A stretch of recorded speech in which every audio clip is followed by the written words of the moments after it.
Punjabi radio USA ਸੁਣ ਰਹੇ ਸਾਰੇ ਹੀ ਮਾਣਯੋਗ ਅਤੇ ਸਤਿਕਾਰ ਤੇ ਸਰੋਤਿਆਂ ਨੂੰ ਬਹੁਤ ਹੀ ਪਿਆਰ ਸਤਿਕਾਰ ਸਹਿਤ ਦੋਨੋਂ ਜੋੜ ਕੇ ਨਿੱਕੀ ਜਿਹੀ ਸਤਿ ਸ੍ਰੀ ਅਕਾਲ ਸਭ ਨੂੰ ਜੀ ਨੂੰ ਆਖਦੇ ਹਾਂ। ਸੋ ਤੇ ਪ੍ਰੋਗਰਾਮ ਅਪਡੇਟ ਅਮਰੀਕਾ ਦੇ ਵਿੱਚ ਆਪ ਸਭ ਦਾ ਸਵਾਗਤ ਹੈ। ਹਰਜੋਤ ਸਿੰਘ ਜੀ ਆਪਣੇ ਨਾਲ ਜੁੜ ਚੁੱਕੇ ਨੇ। ਸਵਾਗਤ ਹੈ ਜੀ ਆਇਆਂ ਨੂੰ। ਸਤਿ ਸ੍ਰੀ ਅਕਾਲ ਜੀ। ਸਤਿ ਸ਼੍ਰੀ ਅਕਾਲ ਜੀ, ਧੰਨਵਾਦ ਜੀ ਆਇਆਂ ਨੂੰ। ਪੰਜਾਬੀ ਰੇਡੀਓ USA ਦੇ ਜਿੰਨੇ ਵੀ ਸਰੋਤੇ ਸਾਡੇ ਸਾਰੇ ਹੀ AM station 1450 AM Yuba city, 96.5 FM Yuba city, 1470 AM Sacramento, ਇਸੇ ਤਰ੍ਹਾਂ 1300 AM Fresno, 1350 AM Bakersfield, 104.5 FM Fresno. ਨਾਲ ਦੀ ਨਾਲ ਘਰਾਂ ਦੇ ਵਿੱਚ ਰੇਡੀਓ ਸੈਟਸ ਦੇ ਉੱਤੇ ਜਿਹੜੇ ਜਿੰਨੇ ਵੀ ਸਾਡੇ ਸਰੋਤੇ ਸਾਈਡਬੈਂਡ ਵਾਲੇ ਸਟੇਸ਼ਨਸ ਹੈਗੇ ਆ, ਸੈਨੋਜ਼ੇ, ਬਰਕਲੇ, ਟ੍ਰੇਸੀ, ਸਟਾਕਟਨ, ਮੋਡੈਸਟੋ ਅਤੇ ਮਰਸਡ, ਆਈਫੋਨ ਅਤੇ ਐਂਡਰੋਇਡ ਦੀ ਐਪਸ ਦੇ ਰਾਹੀਂ ਫੇਸਬੁੱਕ 'ਤੇ ਲਾਈਵ ਦੇਖ ਰਹੇ ਹੋ, ਸੁਣ ਰਹੇ ਹੋ, ਸਾਰਿਆਂ ਨੂੰ ਜੀ ਆਇਆਂ ਨੂੰ ਅਤੇ ਬਹੁਤ ਹੀ ਪਿਆਰ ਅਤੇ ਸਤਿਕਾਰ ਭਰੀ ਸਤਿ ਸ਼੍ਰੀ ਅਕਾਲ ਸਰੋਤਿਓ। ਅੱਜ ਜੁਲਾਈ ਦੀ 1 ਤਰੀਕ ਆ ਅਤੇ ਦਿਨ ਜਿਹੜਾ ਆ ਉਹ ਸੋਮਵਾਰ ਆ ਜੀ। ਪ੍ਰੋਗਰਾਮ ਸ਼ੁਰੂ ਕਰਨ ਤੋਂ ਪਹਿਲਾਂ ਸਾਡੇ ਅੱਜ ਦੇ ਸਪਾਂਸਰਸ ਉਹਨਾਂ ਦਾ ਧੰਨਵਾਦ ਕਰਦੇ ਹਾਂ। ਖਾਲਸਾ ਇੰਸ਼ੋਰੈਂਸ ਏਜੰਸੀ ਵਾਲੇ, ਜਿਨ੍ਹਾਂ ਦੇ ਕੋਲੋਂ ਤੁਸੀਂ ਹਰ ਇੱਕ ਤਰੀਕੇ ਦੀ ਇੰਸ਼ੋਰੈਂਸ ਕਰਵਾ ਸਕਦੇ ਹੋ। Commercial insurance, worker comp, home auto insurance, liquor store, gas station insurance, life insurance, health insurance ਦੇ ਲਈ ਇਹਨਾਂ ਨੂੰ ਅੱਜ ਹੀ ਕਾਲ ਕਰੋ। Khalsa insurance agency 408 272 2500। ਨਾਲ ਹੀ Manjit Singh, Narinder Kaur Kular, Clovis, Amarjit Singh, Stockton, Gurmeet Singh Gill, Clovis, Satnam Singh, university, Bisla ਪਰਿਵਾਰ, Fresno, Karnail Singh Randhawa, Sacramento, Binder Dhaliwal, Bakersfield, Sucha Singh, Shri Mashiwala Sahib. ਇਹਨਾਂ ਸਭਨਾਂ ਦਾ ਬਹੁਤ ਬਹੁਤ ਧੰਨਵਾਦ। ਜੇਕਰ ਤੁਸੀਂ ਜਾਂ ਕੋਈ ਹੋਰ ਕਾਰੋਬਾਰ ਇਸ ਪ੍ਰੋਗਰਾਮ ਨੂੰ ਸਪਾਂਸਰ ਕਰਨਾ ਚਾਹੁੰਦੇ ਹੋ, ਸੰਪਰਕ ਕਰ ਸਕਦੇ ਹੋ ਨੰਬਰ 408 722 7698 ਦੇ ਉੱਤੇ ਜੀ। ਅਤੇ ਅੱਜ ਦੀਆਂ ਖਬਰਾਂ ਵੱਲ ਆਈਏ। ਜਿਹੜੀ ਹੁਣੇ ਖਬਰ ਆ ਰਹੀ ਆ ਰਾਜਕਨਵੀਰ ਸਿੰਘ ਜੀ, ਪਈ ਆਪਣੇ ਗੁਆਂਢੀ ਮੁਲਕ ਮੈਕਸੀਕੋ ਦੇ ਵਿੱਚ ਇੱਕ ਬਹੁਤ ਵੱਡੇ ਸ਼ਹਿਰ ਦੇ ਵਿੱਚ ਕਹਿੰਦੇ ਐਨ ਜਿਹੜੀ ਹੇਲ ਸਟੋਰਮ ਇੰਨੀ ਜ਼ਿਆਦਾ ਹੀ ਪਈ ਅਤੇ ਕਈ ਜਗ੍ਹਾ ਦੇ ਉੱਤੇ 5 ਫੁੱਟ ਤੱਕ ਜਿਹੜੀ ਆ ਆਈਸ ਉਹ ਜੰਮ ਗਈ ਹੈਗੀ ਆ। ਗੋਦਲਾਹਾਰਾ ਦੇ ਵਿੱਚ ਜਿਹੜੇ ਹੋਇਆ ਨਾਰਥ ਆਫ ਮੈਕਸੀਕੋ ਸਿਟੀ ਜਿਹੜੀ ਹੈਗੀ ਆ, ਅਤੇ ਟੈਂਪਰੇਚਰ ਕਹਿੰਦੇ ਉੱਥੇ 90 ਡਿਗਰੀ ਦੇ ਕਰੀਬ ਸੀਗਾ। ਅਤੇ ਉਹ ਤੋਂ ਬਾਅਦ ਜਿਹੜੀ ਆ ਹੇਲ ਸਟੋਰਮ ਹੋਈ ਹੈਗੀ ਅਤੇ ਲੋਕ ਉੱਥੇ ਕਹਿੰਦੇ ਆ ਵੀ ਅਸੀਂ ਇੱਦਾਂ ਦਾ ਕਦੇ ਵੀ ਕੁਛ ਪਹਿਲਾਂ ਨਹੀਂ ਦੇਖਿਆ। ਸੋ ਇੱਦਾਂ ਲੱਗਦਾ ਵੀ ਜਿੱਦਾਂ ਐਂਟਾਰਕਟਿਕਾ ਹੀ ਬਣਿਆ ਹੋਵੇ ਉੱਥੇ। ਬਿਲਕੁਲ ਜੀ, ਜਿੱਦਾਂ ਪਰਲੋ ਆਈ ਹੁੰਦੀ ਆ ਉੱਦਾਂ ਦਾ ਜਿਹੜਾ ਮਾਹੌਲ ਆ ਉੱਥੇ ਬਣਿਆ ਸੀਗਾ। ਕਹਿੰਦੇ 200 ਤੋਂ ਵੱਧ ਬਿਜ਼ਨਸ ਦੇ ਜਿਹੜੇ ਘਰ ਆ ਇਸ 5 ਫੁੱਟ ਪਏ ਗੜੇ ਜਾਂ ਐਂਡ ਜਿਹਨੂੰ ਕਹਿੰਦੇ ਆ ਉਸ ਦੇ ਕਰਕੇ ਜਿਹੜੇ ਆ ਉਹ ਖਰਾਬ ਹੋਏ, ਅਤੇ ਕਈ ਲੋਕਾਂ ਦੀਆਂ ਜਿਹੜੀਆਂ ਗੱਡੀਆਂ ਆ ਇਸ ਦੇ ਵਿੱਚ ਜਿਹੜੀਆਂ ਧੱਸ ਗਈਆਂ ਅਤੇ ਖਰਾਬ ਜਿਹੜੀਆਂ ਆ ਨਸ਼ਟ ਹੋ ਗਈਆਂ ਆ। ਅਤੇ ਉੱਥੇ ਜਿਹੜੇ ਉੱਥੋਂ ਦੇ ਮੇਅਰ ਹੈਗੇ ਨੇ ਨਰੀਕੇ ਅਲਫੈਰੋ, ਉਹ ਕਹਿੰਦੇ ਵੀ ਮੈਂ ਆਪਣੇ ਜੀਵਨ ਦੇ ਵਿੱਚ ਅਜਿਹੀ ਸਥਿਤੀ ਇਸ ਸ਼ਹਿਰ ਦੇ ਵਿੱਚ ਕਦੀ ਵੀ ਨਹੀਂ ਦੇਖੀ ਅਤੇ ਨਾ ਹੀ ਕਦੀ ਕਿਸੇ ਤੋਂ ਇੱਦਾਂ ਦੀ ਚੀਜ਼ ਸੁਣੀ ਸੀ। ਸੋ ਇਹ ਪਹਿਲੀ ਵਾਰੀ ਜਿਹੜਾ ਆ ਉੱਥੇ ਇੰਨਾ ਭਾਰੀ ਜਿਹੜੀ ਆ ਉਹ ਹੇਲ ਸਟੋਰਮ ਜਿਹੜੀ ਐਨ ਅਤੇ ਗੜੇਮਾਰੀ ਜਿਹੜੀ ਉੱਥੇ ਹੋਈ ਆ, ਜਿਸ ਦੇ ਕਰਕੇ ਕਹਿ ਲਓ ਵੀ ਉੱਥੇ ਦਾ ਜਿਹੜਾ ਜਨਜੀਵਨ ਆ ਪੂਰੀ ਤਰ੍ਹਾਂ ਜਿਹੜਾ ਆ ਉਹ ਲੀਹੋਂ ਲੱਥ ਗਿਆ ਜੀ। ਸੋ ਗੋਦਲਾਹਾਰਾ ਵੈਸੇ ਕਹਿੰਦੇ 5100 ਫੁੱਟ ਉੱਚਾ ਹੈਗਾ ਸੀ ਲੈਵਲ ਤੋਂ, ਅਤੇ ਉੱਥੇ ਜਿਹੜਾ ਵੈਦਰ ਆ ਖਰਾਬ ਹੁੰਦਾ ਰਹਿੰਦਾ, ਪਰ ਇਹ ਪਹਿਲੀ ਵਾਰੀ ਹੋਇਆ ਇੰਨੀ ਜ਼ਿਆਦਾ 5 ਫੁੱਟ ਉੱਚੀ ਤੱਕ ਜਿਹੜੀ ਆ ਉਹ ਐਨ ਪਈ ਹੈਗੀ ਆ ਜੀ। ਅਤੇ ਹਾਂ, ਬੀਤੇ ਦਿਨਾਂ ਦੀਆਂ ਜੇ ਹਰਜੋਤ ਸਿੰਘ ਜੀ ਕੁਛ ਕੀ ਗੱਲਾਂ ਦੇ ਉੱਤੇ ਜੇ ਨਜ਼ਰ ਮਾਰੀਏ ਤਾਂ ਅਮਰੀਕਾ ਦੇ ਪਹਿਲੇ ਸਿਟਿੰਗ ਪ੍ਰੈਜ਼ੀਡੈਂਟ ਜਿਹੜੇ ਆ ਉਹ ਬਣੇ ਨੇ ਰਾਸ਼ਟਰਪਤੀ ਡੋਨਲਡ ਟਰੰਪ, ਜਿਨ੍ਹਾਂ ਨੇ ਨਾਰਥ ਕੋਰੀਆ ਦੀ ਧਰਤੀ ਦੇ ਉੱਤੇ ਪੈਰ ਧਰਿਆ ਆ। ਉੱਦਾਂ ਇਸ ਤੋਂ ਇਲਾਵਾ ਜਿਹੜੇ ਸਾਬਕਾ ਕਈ ਰਾਸ਼ਟਰਪਤੀ ਆ ਉਹ ਜਾਂਦੇ ਰਹੇ ਨੇ, ਉਹ ਨਾਰਥ ਕੋਰੀਆ ਦੇ ਵਿੱਚ ਗਏ ਨੇ, ਪਰ ਰਾਸ਼ਟਰਪਤੀ ਦੇ ਅਹੁਦੇ 'ਤੇ ਹੁੰਦੇ ਹੋਏ ਜਿਹੜੇ ਆ ਉਹ ਨਾਰਥ ਕੋਰੀਆ ਦੇ ਵਿੱਚ ਪਹਿਲੀ ਦੀ ਉੱਥੇ ਗਏ ਨੇ। G20 ਸਮਿਟ ਦੇ ਉੱਤੇ ਜਦ ਗਏ ਸੀ, ਰਾਸ਼ਟਰਪਤੀ ਟਰੰਪ ਨੇ ਟਵਿੱਟਰ ਦੇ ਉੱਤੇ ਕਿਹਾ ਸੀਗਾ ਵੀ ਜੇ ਕਿਉਂਕਿ ਸਾਊਥ ਕੋਰੀਆ ਨੂੰ ਉਹਨਾਂ ਨੇ ਜਾਣਾ ਸੀ ਉਸ ਤੋਂ ਬਾਅਦ ਦੇ ਵਿੱਚ ਜਾਪਾਨ ਤੋਂ ਬਾਅਦ 'ਚ, ਤਾਂ ਉੱਥੇ ਉਹਨਾਂ ਨੇ ਕਿਹਾ ਸੀਗਾ ਵੀ ਜੇ ਡੀਮਿਲਟਰਾਈਜ਼ਡ ਜ਼ੋਨ ਦੇ ਵਿੱਚ ਜਿਹੜਾ ਨਾਰਥ ਅਤੇ ਸਾਊਥ ਕੋਰੀਆ ਦੇ ਦਰਮਿਆਨ ਕੁਛ ਮੀਲ ਜਿੱਥੇ ਕਹਿੰਦੇ ਆ ਵੀ ਕਹਿਣ ਨੂੰ ਕੋਈ ਹਥਿਆਰ ਨਹੀਂ ਆ, ਡੀਮਿਲਟਰਾਈਜ਼ਡ ਇਲਾਕਾ ਆ, ਵੀ ਕਹਿੰਦੇ ਵੀ ਜੇ ਉੱਥੇ ਕਿਮ ਯੋਂਗ ਉਨ ਮੈਨੂੰ ਮਿਲਣਾ ਚਾਹੁੰਦਾ ਆ ਤਾਂ ਮੈਂ ਉੱਥੇ ਉਹਦਾ ਸ਼ੇਕ ਹੈਂਡ ਜਿਹੜਾ ਉਹ ਕਰ ਸਕਦਾ, ਹੱਥ ਜਿਹੜਾ ਮਿਲਾ ਸਕਦਾ ਆ।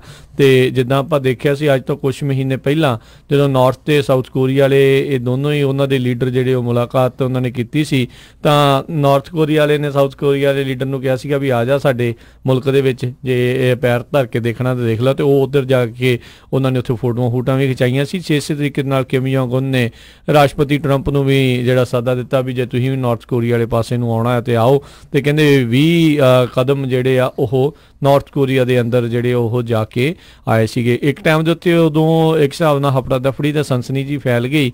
ਕਹਿੰਦੇ ਵੀ ਵੀ ਅਨਆਇਡੈਂਟੀਫਾਈਡ ਫਲਾਈਂਗ ਆਬਜੈਕਟ ਕੋਈ ਉਸ ਡੀਮਿਲਟਰਾਈਜ਼ਡ ਜ਼ੋਨ ਦੇ ਵਿੱਚ ਕੋਈ ਉੱਡ ਰਿਹਾ ਸੀਗਾ, ਤੇ ਬਾਅਦ ਦੇ ਵਿੱਚ ਜਾਂਚ ਤੋਂ ਇਹ ਪਤਾ ਲੱਗਾ ਵੀ ਕੋਈ ਘਬਰਾਉਣ ਵਾਲੀ ਗੱਲ ਨਹੀਂ ਸੀ, ਉਹ ਫਲੌਕ ਆਫ ਬਰਡ ਸੀਗੇ, ਵੀ ਕਈ ਜਿਹੜੇ ਬਰਡਸ ਆ ਉਹ ਇਕੱਠੇ ਜਿਹੜੇ ਉੱਡ ਰਹੇ ਸੀ, ਤਾਂ ਕਰਕੇ ਉਹਨਾਂ ਨੂੰ ਉਦੋਂ ਭੁਲੇਖਾ ਪਿਆ। ਹੁਣ ਓਬਵੀਅਸ ਜੀ ਗੱਲ ਆ ਵੀ ਖਤਰਾ ਤਾਂ ਫਿਰ ਬਣ ਹੀ ਜਾਂਦਾ ਆ ਵੀ ਅਮਰੀਕਾ ਦਾ ਸਿਟਿੰਗ ਪ੍ਰੈਜ਼ੀਡੈਂਟ ਨਾਰਥ ਕੋਰੀਆ ਦੇ ਵਿੱਚ ਜਾਵੇ ਤੇ ਉੱਥੇ ਕੋਈ ਇੱਦਾਂ ਦਾ ਅਨਆਇਡੈਂਟੀਫਾਈਡ ਆਬਜੈਕਟ ਜਿਹੜਾ ਉੱਥੇ ਘੁੰਮਦਾ ਉਹਨਾਂ ਨੂੰ ਇੱਦਾਂ ਲੱਗੇ।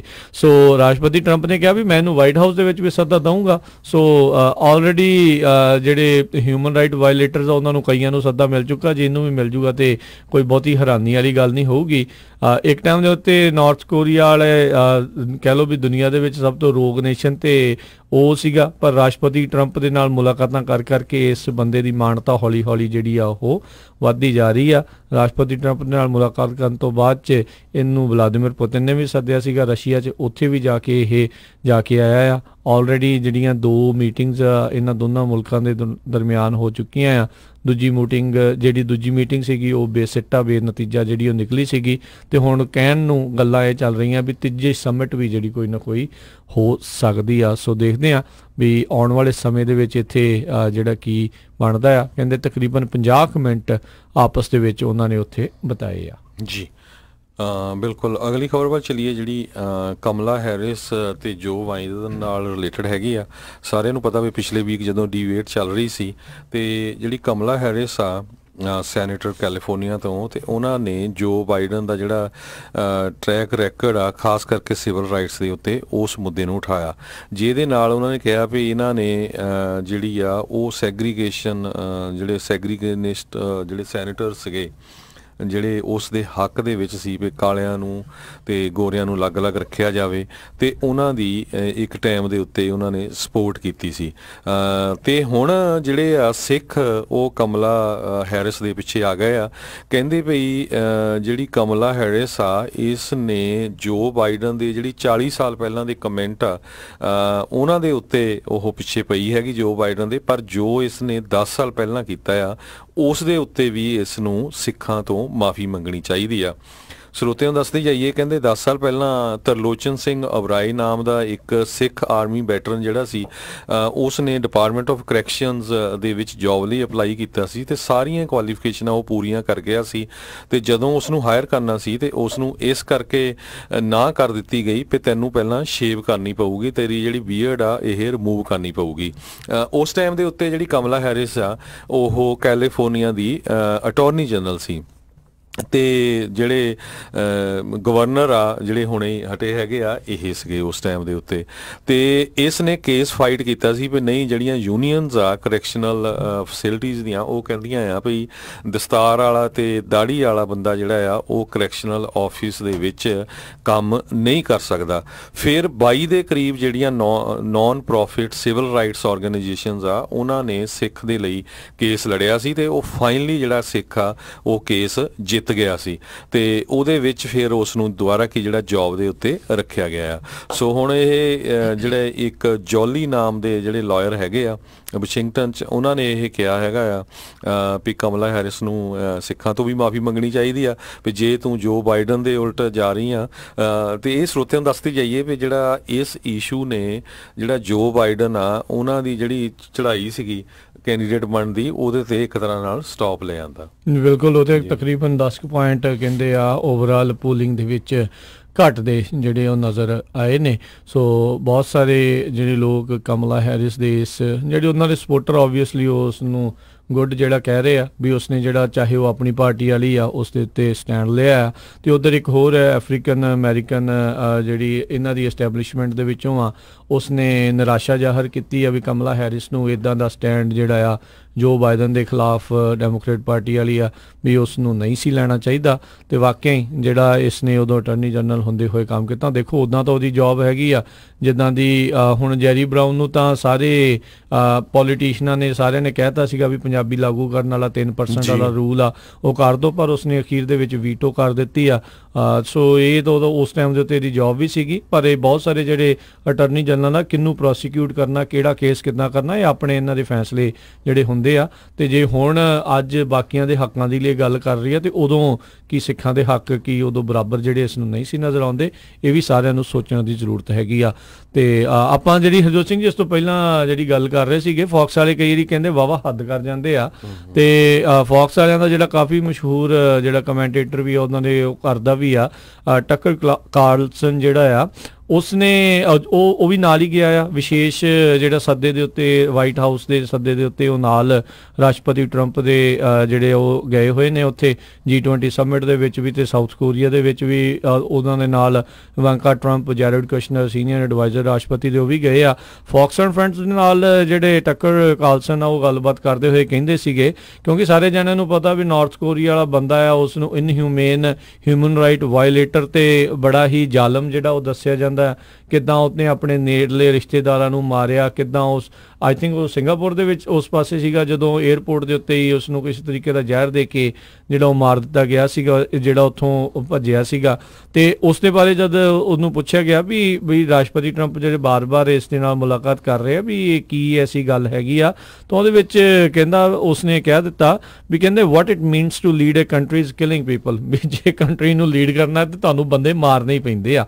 ਇਹ ਇੱਦਾਂ ਦੀ ਗੱਲ ਜਿਹੜੀ ਉੱਥੇ ਕਹਿ ਗਿਆ, ਤੇ ਉਸ ਦਾ ਕਾਫੀ ਬੈਕਲੈਸ਼ ਜਿਹੜਾ ਆ ਇਸ ਟੱਕਰ ਕਾਰਲਸਨ ਨੂੰ ਜਿਹੜਾ ਉਹ ਸੁਣਨ ਨੂੰ ਜਿਹੜਾ ਹੁਣ ਮਿਲ ਰਿਹਾ ਆ। ਸੋ ਇੱਕ ਟਾਈਮ ਦੇ ਉੱਤੇ ਦੇਖੋ ਜਦੋਂ ਜਾਰਜ ਬੁਸ਼ ਸੀਗੇ ਉਹ ਉਹਨਾਂ ਦੇ ਅਖੀਰ ਦੇ ਕਾਰਜਕਾਲ ਦੇ ਐਂਡ ਦੇ ਵਿੱਚ ਤੋਂ ਲੈ ਕੇ ਰਾਸ਼ਟਰਪਤੀ ਓਬਾਮਾ ਦੇ ਕਾਰਜਕਾਲ ਦੇ ਅਖੀਰ ਤਾਈਂ ਨਾਰਥ ਕੋਰੀਆ ਬਿਲਕੁਲ ਮਾੜਾ ਇਹਨਾਂ ਦੇ ਲਈ ਸੀਗਾ। ਤੇ ਹੁਣ ਜਦੋਂ ਤੋਂ ਰਾਸ਼ਟਰਪਤੀ ਟਰੰਪ ਆਏ ਆ ਉਹ ਕਹਿੰਦੇ ਕੋਈ ਨਹੀਂ, ਮੌਕਾ ਜਿਹੜਾ ਉਹ ਦੇਣਾ ਚਾਹੀਦਾ ਆ। ਤੇ ਫਿਰ ਕੀ ਹੋਇਆ ਜੋ ਬੰਦੇ ਮਾਰ ਰਿਹਾ ਆ, ਤੇ ਜੇ ਕੰਟਰੀ ਨੂੰ ਲੀਡ ਕਰਨਾ ਤੇ ਇਹ ਕੰਮ ਕਰਨਾ ਹੀ ਪੈਣਾ ਆ। ਸੋ ਆਈ ਗੈਸ ਇਹਨਾਂ ਦਾ ਜਿਹੜਾ ਇੱਕ ਪਿਵਟ ਹੋਇਆ ਹੈ ਇੱਥੇ, ਤਾਂ ਹੌਲੀ ਹੌਲੀ ਜਿਹੜਾ ਇੱਕ ਇਹਨਾਂ ਦੇ ਮੂੰਹ 'ਚੋਂ ਇੱਦਾਂ ਦੀਆਂ ਗੱਲਾਂ ਸਾਹਮਣੇ ਆ ਰਹੀਆਂ, ਪਤਾ ਨਹੀਂ ਲੋਕਾਂ ਦੇ ਮਨਾਂ 'ਚ ਕਿੱਦਾਂ ਦੀ ਭਾਵਨਾ ਜਿਹੜੀ ਉਹ ਬਣਾਉਣਾ ਚਾਹੁੰਦੇ ਨੇ। ਜੀ ਬਿਲਕੁਲ।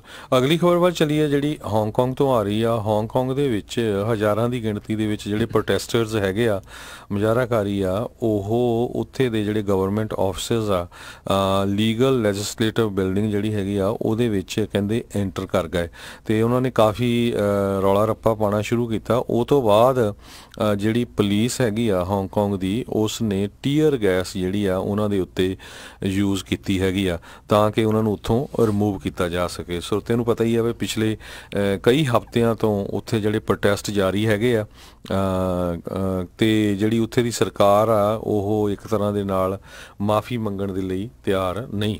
ਨਹੀਂ, ਬਿਲਕੁਲ ਇਹ ਇਹਨਾਂ ਨੂੰ ਉਸੇ ਚੀਜ਼ ਦਾ ਹੀ ਜਿਹੜਾ ਦੁੱਖ ਆ ਵੀ ਜਦੋਂ ਇੱਕ ਹਿਸਾਬ ਦੇ ਨਾਲ ਚਾਈਨਾ ਨੂੰ ਹੈਂਡ ਓਵਰ ਕਰ ਗਏ ਸੀਗੇ ਇਹ ਇਹਨਾਂ ਦਾ ਮੁਲਕ, ਉੱਦਾਂ ਕਹਿਣ ਨੂੰ ਇਹਨਾਂ ਨੂੰ ਇੰਡੀਪੈਂਡੈਂਸ ਜਿਹੜੀ ਜੁਡੀਸ਼ਰੀ ਇੰਡੀਪੈਂਡੈਂਸ, ਐਗਜ਼ੀਕਿਊਟਿਵ ਪਾਵਰ ਜਿਹੜੀਆਂ ਉਹ ਦਿੱਤੀਆਂ ਸੀਗੀਆਂ, ਤੇ ਪਰ ਆਪਾਂ ਪਿਛਲੇ ਦਿਨਾਂ ਦੇ ਵਿੱਚ ਦੇਖਿਆ ਹੀ ਆ ਵੀ ਹਵਾਲਗਿਰੀ ਦੇ ਮਾਮਲੇ ਦੇ ਵਿੱਚ ਕਿਸ ਤਰੀਕੇ ਦੇ ਨਾਲ ਚਾਈਨਾ ਦਾ ਲਾਇਆ ਹੋਇਆ ਜਿਹੜਾ ਉੱਥੇ ਦਾ ਪ੍ਰੀਮੀਅਰ ਹੈਗੀ ਆ ਉਹ ਕਿੱਦਾਂ ਦਾ ਕਾਨੂੰਨ ਜਿਹੜਾ ਉੱਥੇ ਹਵਾਲਗਿਰੀ ਦਾ ਬਣਾਉਣਾ ਚਾਹੁੰਦੇ ਸੀ, ਤੇ ਲੱਖਾਂ ਹੀ ਲੋਕਾਂ ਨੇ ਫਿਰ ਪ੍ਰਦਰਸ਼ਨ ਕਰਕੇ ਉਸ ਨੂੰ ਜਿਹੜਾ ਰੁਕਵਾਇਆ ਸੀ।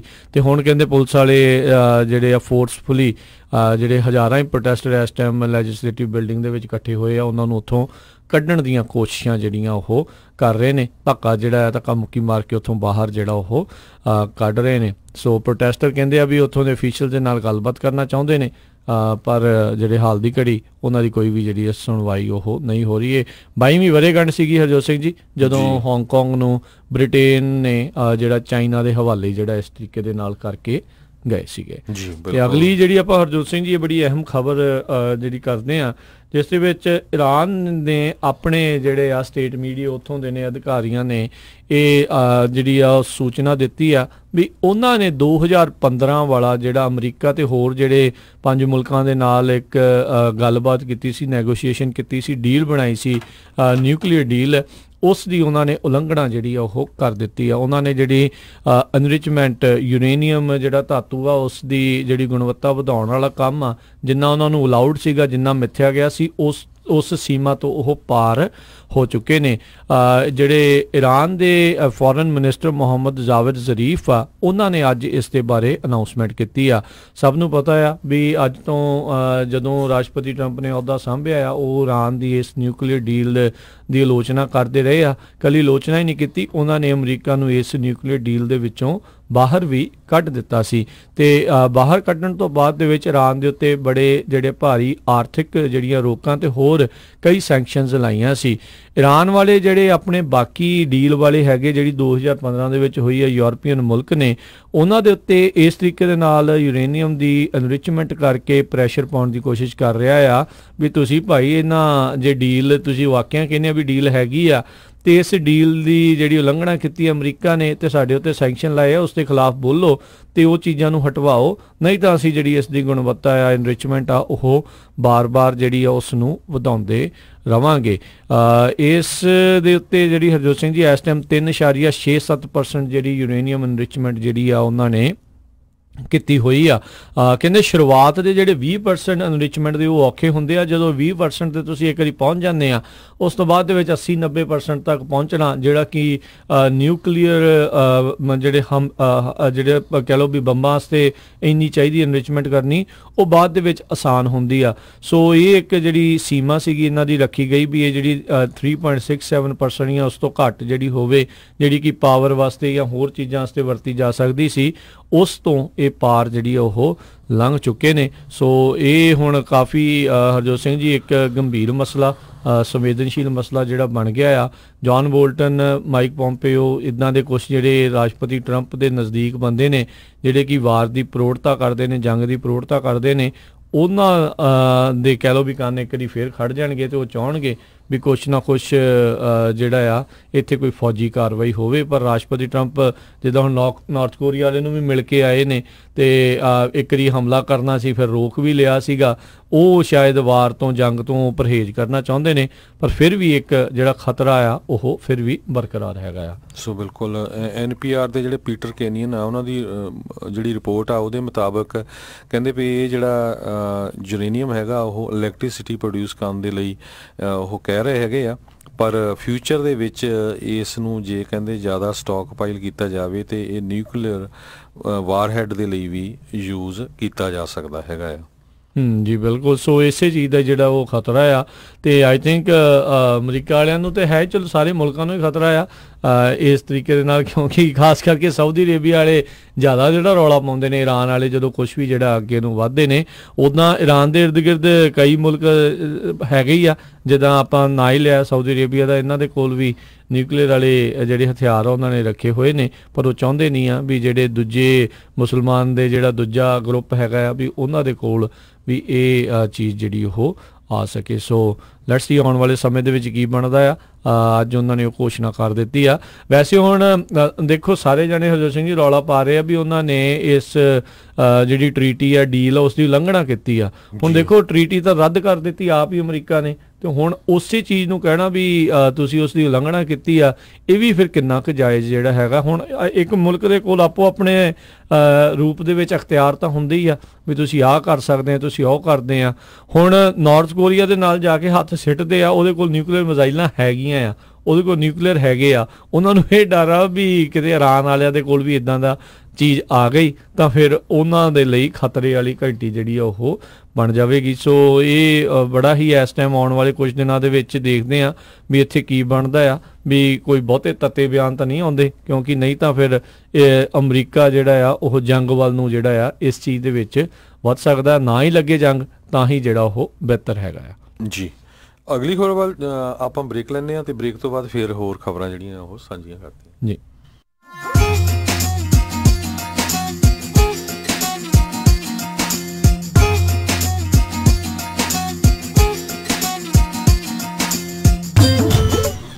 ਉਹ ਕਿੱਥੇ ਰਹਿ ਗਏ ਸੀ ਤੁਸੀਂ? ਮੈਂ ਕਾਦਾ ਉਡੀਕੀ ਜਾਣਾ ਤੁਹਾਨੂੰ। ਆਹ ਲਓ ਸਾਰਾ ਸਮਾਨ। ਇਹ ਇੰਨਾ ਸਾਰਾ ਸਮਾਨ? ਹੋਰ ਕੀ, ਹੁਣ ਮੈਂ ਸਾਰੀਆਂ ਕੁੜਤੀਆਂ ਵੀ ਲੈ ਆਈਆਂ, ਤੁਹਾਡੀਆਂ ਪੱਗਾਂ ਵੀ ਆ ਗਈਆਂ, ਮੁੰਡੇ ਦੀ ਸ਼ੇਰਵਾਨੀ ਵੀ ਲੈ ਆਈਆਂ ਤੇ ਰੁਮਾਲਾ ਸਾਹਿਬ ਵੀ ਲੈ ਆਈਆਂ। ਤੇ ਨਾਲੇ ਮੈਂ ਇੱਕ ਸਲਾਹ ਕਰਨੀ ਸੀ ਤੁਹਾਡੇ ਨਾਲ। ਹੁਣ ਆਪਣਾ 골ਡ ਖਰੀਦਣ ਵਾਲਾ ਹੀ ਰਹਿ ਗਿਆ ਤੇ ਕੱਲ ਤੁਸੀਂ ਮੇਰੇ ਨਾਲ ਚੱਲਿਓ। ਕਿੱਥੋਂ ਲੈਣਾ ਉਹ? ਬੱਗਾ ਪੈਲੇਸ ਤੋਂ ਹੀ। ਉਹਨਾਂ ਕੋਲ ਬਹੁਤ ਵਧੀਆ ਵੈਰਾਈਟੀ ਹੈ। ਅੱਛਾ, ਹਾਂ, ਆਪਾਂ ਉੱਥੋਂ ਸੋਨਾ ਵੀ ਖਰੀਦ ਸਕਦੇ ਆ ਤੇ ਨਾਲੇ ਜੇ ਕੱਲ ਨੂੰ ਲੋੜ ਪੈ ਜੇ ਤਾਂ ਸੋਨੇ ਦੇ ਬਦਲੇ ਕੈਸ਼ ਵੀ ਲੈ ਸਕਦੇ ਆ। ਲਿਆ ਤਾਂ ਬਹੁਤ ਵਧੀਆ। ਬੱਗਾ ਪੈਲੇਸ, ਤੁਹਾਡੀਆਂ ਬਹੁਤ ਸਾਰੀਆਂ ਲੋੜਾਂ ਲਈ ਇੱਕੋ ਥਾਂ। Bagga palace 6618 Florin road, Sacramento. ਹੋਰ ਜਾਣਕਾਰੀ ਲਈ ਰੋਹਿਤ ਜੀ ਨੂੰ ਕਾਲ ਕਰੋ 9163931872 916 393 1872। ਮੁਸੀਬਤਾਂ ਕਦੇ ਵੀ ਦੱਸ ਕੇ ਨਹੀਂ ਆਉਂਦੀਆਂ, ਇਸ ਲਈ ਖਾਲਸਾ ਇੰਸ਼ੋਰੈਂਸ ਏਜੰਸੀ ਦੇ ਲਾਈਫ ਇੰਸ਼ੋਰੈਂਸ ਪਲਾਨਸ ਲਾਈਫ ਦੇ ਵਿੱਚ ਮੁਸੀਬਤਾਂ ਲਈ ਹਮੇਸ਼ਾ ਰਹੋ ਤਿਆਰ। Khalsa insurance agency 408 272 2500। ਐਲਕ ਗਰੋਵ ਦਾ ਸਭ ਤੋਂ ਵੱਡਾ grocery store India spices and music under new management ਤੇ ਤੁਸੀਂ ਇਹਨਾਂ ਤੋਂ ਆਰਗੈਨਿਕ ਅਤੇ ਗਲੂਟਨ ਫ੍ਰੀ ਆਟਾ, ਦਾਲਾਂ ਅਤੇ ਮਸਾਲੇ ਵੀ ਖਰੀਦ ਸਕਦੇ ਹੋ। ਦੇਸੀ ਦਵਾਈਆਂ ਅਤੇ ਕੁਦਰਤੀ ਜੜੀਆਂ ਬੂਟੀਆਂ ਵੀ ਖਰੀਦ ਸਕਦੇ ਹੋ ਅਤੇ ਨਾਲ ਹੀ ਖਰੀਦ ਸਕਦੇ ਹੋ ਭਾਰਤੀ ਗਰੋਸਰੀ, ਮਸਾਲੇ, ਮਠਿਆਈਆਂ, ਬਰਤਨ, ਕਹੀ, ਦਾਤੀ, ਰੰਬੇ ਅਤੇ ਦੇਸੀ ਮੰਜੇ ਵੀ ਖਰੀਦ ਸਕਦੇ ਹੋ। ਤਾਜ਼ਾ ਸਬਜ਼ੀਆਂ ਹਰ ਰੋਜ਼ ਮਿਲਦੀਆਂ ਹਨ। ਪੰਜਾਬੀ ਸਟਾਈਲ ਆਟਾ, ਕਣਕ ਦਾ ਆਟਾ, ਮਲਟੀਗ੍ਰੇਨ ਆਟਾ ਅਤੇ ਸ਼ੂਗਰ ਕੰਟਰੋਲ ਆਟਾ ਖਰੀਦ ਸਕਦੇ ਹੋ ਅਤੇ ਇਸ ਦੇ ਨਾਲ ਹੀ ਮਿਲਸਟ੍ਰੀਮ ਨੈਚੁਰਲ ਫੂਡ ਵੱਲੋਂ ਤਿਆਰ ਕੀਤਾ ਹੋਇਆ ਸ਼ੂਗਰ ਕੰਟਰੋਲ ਆਟਾ ਅਤੇ ਮਿਲਸਟ੍ਰੀਮ ਗਲੂਟਨ ਫ੍ਰੀ ਆਟਾ ਵੀ ਖਰੀਦ ਸਕਦੇ ਹੋ। ਵਿਆਹ ਸ਼ਾਦੀ ਲਈ ਜਾਗੋ, ਢੋਲਕੀ, ਛੱਜ ਅਤੇ ਹੋਰ ਸਮਾਨ ਵੀ ਉਪਲਬਧ ਹੈ। ਵਧੇਰੇ ਜਾਣਕਾਰੀ ਲਈ ਗੱਲ ਕਰ ਸਕਦੇ ਹੋ Pal Singh Boparai 9166911110 916 691 1110। India spices and music 9059 Bruceville road suite 100 Elk Grove. BJ's Gear ਪਿਛਲੇ 28 ਸਾਲਾਂ ਤੋਂ ਸੇਮ ਜਗ੍ਹਾ ਦੇ ਉੱਤੇ 501 ਗਲਾਈਡ ਐਵੀਨਿਊ ਵੈਸਟ ਸੈਕਰਾਮੈਂਟੋ ਵਿਖੇ ਟਰੱਕ ਟ੍ਰੇਲਰ ਦੀ ਰਿਪੇਅਰ ਕਰ ਰਹੇ ਹਨ। ਇਹ ਇੱਕ ਕੰਪਲੀਟ ਗੇਅਰ ਸ਼ਾਪ ਹੈ। ਹਰ ਤਰ੍ਹਾਂ ਦੀ ਟਰਾਂਸਮਿਸ਼ਨ 5 ਸਪੀਡ ਤੋਂ 18 ਸਪੀਡ ਰੀਬਿਲਡ ਲੈ ਸਕਦੇ ਹੋ। ਰੌਕਵੈਲ ਈਟਨ ਸਪਾਈਸਰ ਦੇ ਰੀਅਰ ਐਂਡ ਰੀਬਿਲਡ ਵੀ ਮਿਲਦੇ ਹਨ। ਹਰ ਤਰ੍ਹਾਂ ਦਾ ਯੂਜ਼ਡ ਟਰੱਕ ਪਾਰਟ ਇਹਨਾਂ ਦੇ ਕੋਲ ਮੌਜੂਦ ਹੈ। Engine, radiator, hood, differential, slider, drive line, axle shaft, fuel tank, ਇਹ ਹਰ ਇੱਕ ਚੀਜ਼ ਇਹਨਾਂ ਦੇ ਕੋਲੋਂ ਤੁਸੀਂ ਲੈ ਸਕਦੇ ਹੋ ਤੇ ਹਮੇਸ਼ਾ ਸਟਾਕ ਦੇ ਵਿੱਚ ਹੁੰਦੀ ਹੈ। ਵੈਸਟ ਸੈਕਰਾਮੈਂਟੋ ਵਾਲੇ BJ's Gears ਨੰਬਰ 916 372 3518 916 372 3518। ਇਹ ਆਪਣਾ ਬਿਜ਼ਨਸ ਸੈੱਲ ਕਰ ਰਹੇ ਹਨ ਵਿਦ ਇਨਵੈਂਟੋਰੀ। 10,000 ਸਕੁਅਰ ਫੀਟ ਦੀਆਂ 2 ਬਿਲਡਿੰਗ ਲੀਜ਼ ਤੇ ਦੇਣਗੇ 28 ਸਾਲ ਤੋਂ ਸੇਮ ਜਗ੍ਹਾ ਤੇ। ਹੋਰ ਜਾਣਕਾਰੀ ਲਈ ਕਾਲ 916 372 3518 916 372 3518। ਗੁਰੀ, ਅੱਜ ਮੇਰਾ ਘਰੇ ਖਾਣਾ ਖਾਣ ਨੂੰ ਬਿਲਕੁਲ ਦਿਲ ਨਹੀਂ ਕਰ ਰਿਹਾ। ਚੱਲ ਫਿਰ ਕਿਤੋਂ ਬਾਹਰੋਂ ਖਾਣਾ ਖਾ ਆਉਨੇ ਆ। ਮੇਰਾ ਅੱਜ ਚਾਟ ਖਾਣ ਨੂੰ ਦਿਲ ਕਰਦਾ ਹੈ, ਨਾਲੇ ਛੋਲੇ ਭਟੂਰੇ। ਦੱਸ ਫਿਰ ਕਿੱਥੇ ਖਾਣਾ ਖਾਣ ਜਾਣਾ? ਆਪਾਂ ਚੱਲਦੇ ਆ ਬੰਬੇ ਕੁਜ਼ੀਨ ਅਤੇ ਇੰਡੀਅਨ ਸਵੀਟਸ ਤੇ। ਬੰਬੇ ਕੁਜ਼ੀਨ ਅਤੇ ਇੰਡੀਅਨ ਸਵੀਟਸ, ਜਿੱਥੇ ਕਿ ਤੁਸੀਂ ਵੈਜ, ਨਾਨ ਵੈਜ ਖਾਣਾ ਵੀ ਖਾ ਸਕਦੇ ਹੋ, ਛੋਲੇ ਭਟੂਰੇ ਵੀ ਖਾ ਸਕਦੇ ਹੋ ਤੇ ਖਾ ਸਕਦੇ ਹੋ ਹਰ ਇੱਕ ਤਰ੍ਹਾਂ ਦੀ ਚਾਟ ਅਤੇ ਵਿਆਹ ਸ਼ਾਦੀ ਵਾਸਤੇ ਭਾਜੀ ਵੀ ਬਣਾਉਂਦੇ ਹਨ। 50 ਬੰਦਿਆਂ ਦੇ ਬੈਠ ਕੇ ਖਾਣ ਦੀ ਜਗ੍ਹਾ ਵੀ ਹੈ ਅਤੇ ਫੂਡ ਨੂੰ ਟੂ ਗੋ ਵੀ ਕਰ ਸਕਦੇ ਹੋ ਤੇ ਆਉਂਦੇ ਆਪਾਂ ਮੰਮੀ ਹੁਣਾਂ ਵਾਸਤੇ ਮਠਿਆਈਆਂ ਵੀ ਲੈ ਆਵਾਂਗੇ। ਬੰਬੇ ਕੁਜ਼ੀਨ ਅਤੇ ਇੰਡੀਅਨ ਸਵੀਟਸ 7452 ਫੁੱਟਹਿਲ ਬੁਲੇਵਾਰਡ, ਰੋਜ਼ਵਿਲ ਅਤੇ ਇਹਨਾਂ ਦੀ ਨਵੀਂ ਬ੍ਰਾਂਚ 1013 ਰੈਲੀਸ ਸਟਰੀਟ, ਫੋਲਸਮ ਦੀ ਗ੍ਰੈਂਡ ਓਪਨਿੰਗ ਵੀ ਹੋ ਚੁੱਕੀ ਹੈ। ਵਧੇਰੇ ਜਾਣਕਾਰੀ ਲਈ ਗੱਲ ਕਰ ਸਕਦੇ ਹੋ 2482284580 248 228 4580 ਅਤੇ ਇਹਨਾਂ ਨੂੰ ਕਿਚਨ ਵਿੱਚ ਹੈਲਪਰ ਦੀ ਵੀ ਜ਼ਰੂਰਤ ਹੈ। ਚੱਲ ਫਿਰ ਚੱਲੀਏ Bombay cuisine and Indian sweets ਤੇ।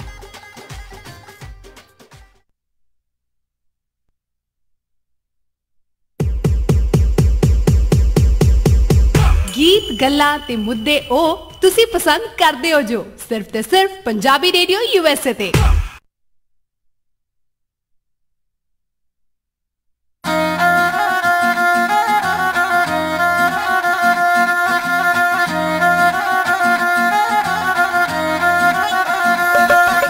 ਪੰਜਾਬੀ ਰੇਡੀਓ USA ਸੁਣ ਰਹੇ ਸਾਰੇ ਸਰੋਤਿਆਂ ਨੂੰ ਇੱਕ ਵਾਰੀ ਫੇਰ ਨਿੱਘੀ ਜੀ ਆਇਆਂ ਨੂੰ ਸਭ ਦਾ ਸਵਾਗਤ ਹੈ। ਸਰੋਤਿਓ, ਪ੍ਰੋਗਰਾਮ ਚੱਲ ਰਿਹਾ ਜੀ ਇਸ time update America. Harjot Singh ji ਆਇਆਂ ਨੂੰ ਸਵਾਗਤ ਹੈ ਜੀ। ਧੰਨਵਾਦ ਜੀ ਆਇਆਂ ਨੂੰ ਤੇ ਬਹੁਤ ਹੀ ਪਿਆਰ ਤੇ ਸਤਿਕਾਰ ਭਰੀ ਸਤਿ ਸ੍ਰੀ ਅਕਾਲ।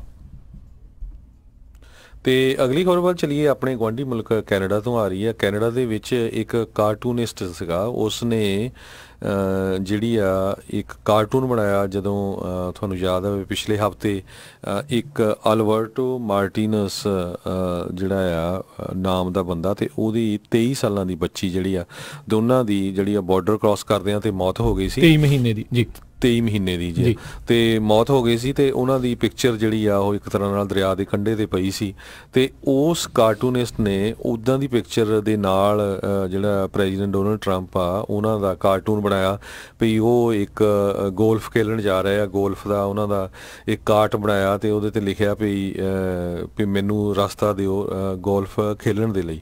ਸੋ ਉਹ ਤੋਂ ਬਾਅਦ ਇਹ ਐਕਚੁਅਲੀ ਪਬਲਿਸ਼ ਤਾਂ ਨਹੀਂ ਹੋਇਆ, ਪਰ ਸਮਹਾਓ ਇਹ ਫੇਸਬੁੱਕ ਦੇ ਉੱਤੇ ਜਾਂ ਸੋਸ਼ਲ ਮੀਡੀਆ ਦੇ ਉੱਤੇ ਚਲਾ ਗਿਆ ਤੇ ਇਹਦੇ ਉੱਤੇ ਕਾਫੀ ਜਿਹੜੇ ਸ਼ੋਜ਼ ਵੀ ਹੋ ਗਿਆ, ਕਈ ਨਾਈਟ ਟਾਈਮ ਦੇ ਜਿਹੜੇ ਸ਼ੋਜ਼ ਹੁੰਦੇ ਆ, ਤੇ ਇਹਨੂੰ ਦੇਖਦੇ ਹੋਏ ਫਿਰ ਕੈਨੇਡਾ ਦੀ ਜਿਹੜੀ ਉਹ ਕੰਪਨੀ ਹੈਗੀ ਆ ਜਿਹਦੇ ਲਈ ਇਹ ਕਾਰਟੂਨਿਸਟ ਕੰਮ ਕਰਦਾ, ਉਹਨਾਂ ਨੇ ਉਸ ਨੂੰ ਜਿਹੜਾ ਆ ਫਾਇਰ ਕਰ ਦਿੱਤਾ ਹੈਗਾ। ਨਿਊ ਬਰੰਜ਼ਵਿਕ ਦੇ ਵਿੱਚ ਇੱਕ ਨਿਊਜ਼ਪੇਪਰ ਹੈਗਾ ਜਿਹਦੇ ਲਈ ਇਹ ਕਾਰਟੂਨਿਸਟ ਕੰਮ ਕਰਦਾ ਸੀ, ਤੇ ਉਸ ਨੂੰ ਜਿਹੜਾ ਉਹ ਕਹਿੰਦੇ ਵੀ ਫਾਇਰ ਕਰ ਦਿੱਤਾ ਵੀ ਇਹ ਬਹੁਤ ਲੋ ਲੈਵਲ ਦਾ ਕਾਰਟੂਨ ਆ। ਤੇ ਪਰ ਜਿਹੜਾ ਕਾਰਟੂਨਿਸਟ ਆ ਉਹ ਕਹਿੰਦਾ ਵੀ ਮੈਂ ਤਾਂ ਕੋਈ ਸੈਲਰੀ ਇੰਪਲਾਈ ਨਹੀਂ, ਮੈਂ ਤਾਂ ਇੰਡੀਪੈਂਡੈਂਟ ਹੈਗਾ, ਉਹਨਾਂ ਨੂੰ ਕਾਰਟੂਨ ਦਿੰਦਾ ਸੀ, ਸੋ ਮੈਨੂੰ ਜਿਹੜੇ ਆ ਫਾਇਰ ਕਿਸ ਤਰ੍ਹਾਂ ਜਿਹੜੇ ਕਰ ਸਕਦੇ ਹੈਗੇ ਆ। ਤੇ ਇਹਦੇ ਕਰਕੇ ਇਹ ਕੰਟਰੋਵਰਸੀ ਕਾਫੀ ਜਿਹੜੀ ਆ ਬਣੀ ਹੋਈ ਹੈ। ਹੁਣ ਦੇਖੋ ਹਰਜੋਤ ਸਿੰਘ ਜੀ, ਇੱਥੇ ਇੱਕ ਸੋਚਣ ਵਾਲੀ ਗੱਲ ਆ, ਸਭ ਨੂੰ ਪਤਾ ਵੀ ਜਦੋਂ ਇਸਲਾਮ ਧਰਮ ਦੇ ਖਿਲਾਫ ਕਈਆਂ ਨੇ ਜਿਹੜੇ ਪ੍ਰੋਫਿਟ ਮੁਹੰਮਦ ਸੀ ਉਹਨਾਂ ਦੇ ਕਾਰਟੂਨ ਬਣਾਏ, ਉਸ ਤੋਂ ਬਾਅਦ ਦੇ ਵਿੱਚ ਕਿੰਨਾ ਇਹਨਾਂ ਸਾਰਿਆਂ ਨੇ ਰੌਲਾ ਪਾਇਆ ਵੀ ਨਹੀਂ ਜੀ ਉਹ ਤਾਂ ਫਰੀडम ਆਫ ਸਪੀਚ ਆ, ਤੁਸੀਂ ਜਿੱਦਾਂ ਦਾ ਮਰਜ਼ੀ ਜਿਹੜਾ ਕਰ ਸਕਦੇ ਆ, ਜੋ ਮਰਜ਼ੀ ਕਰੋ।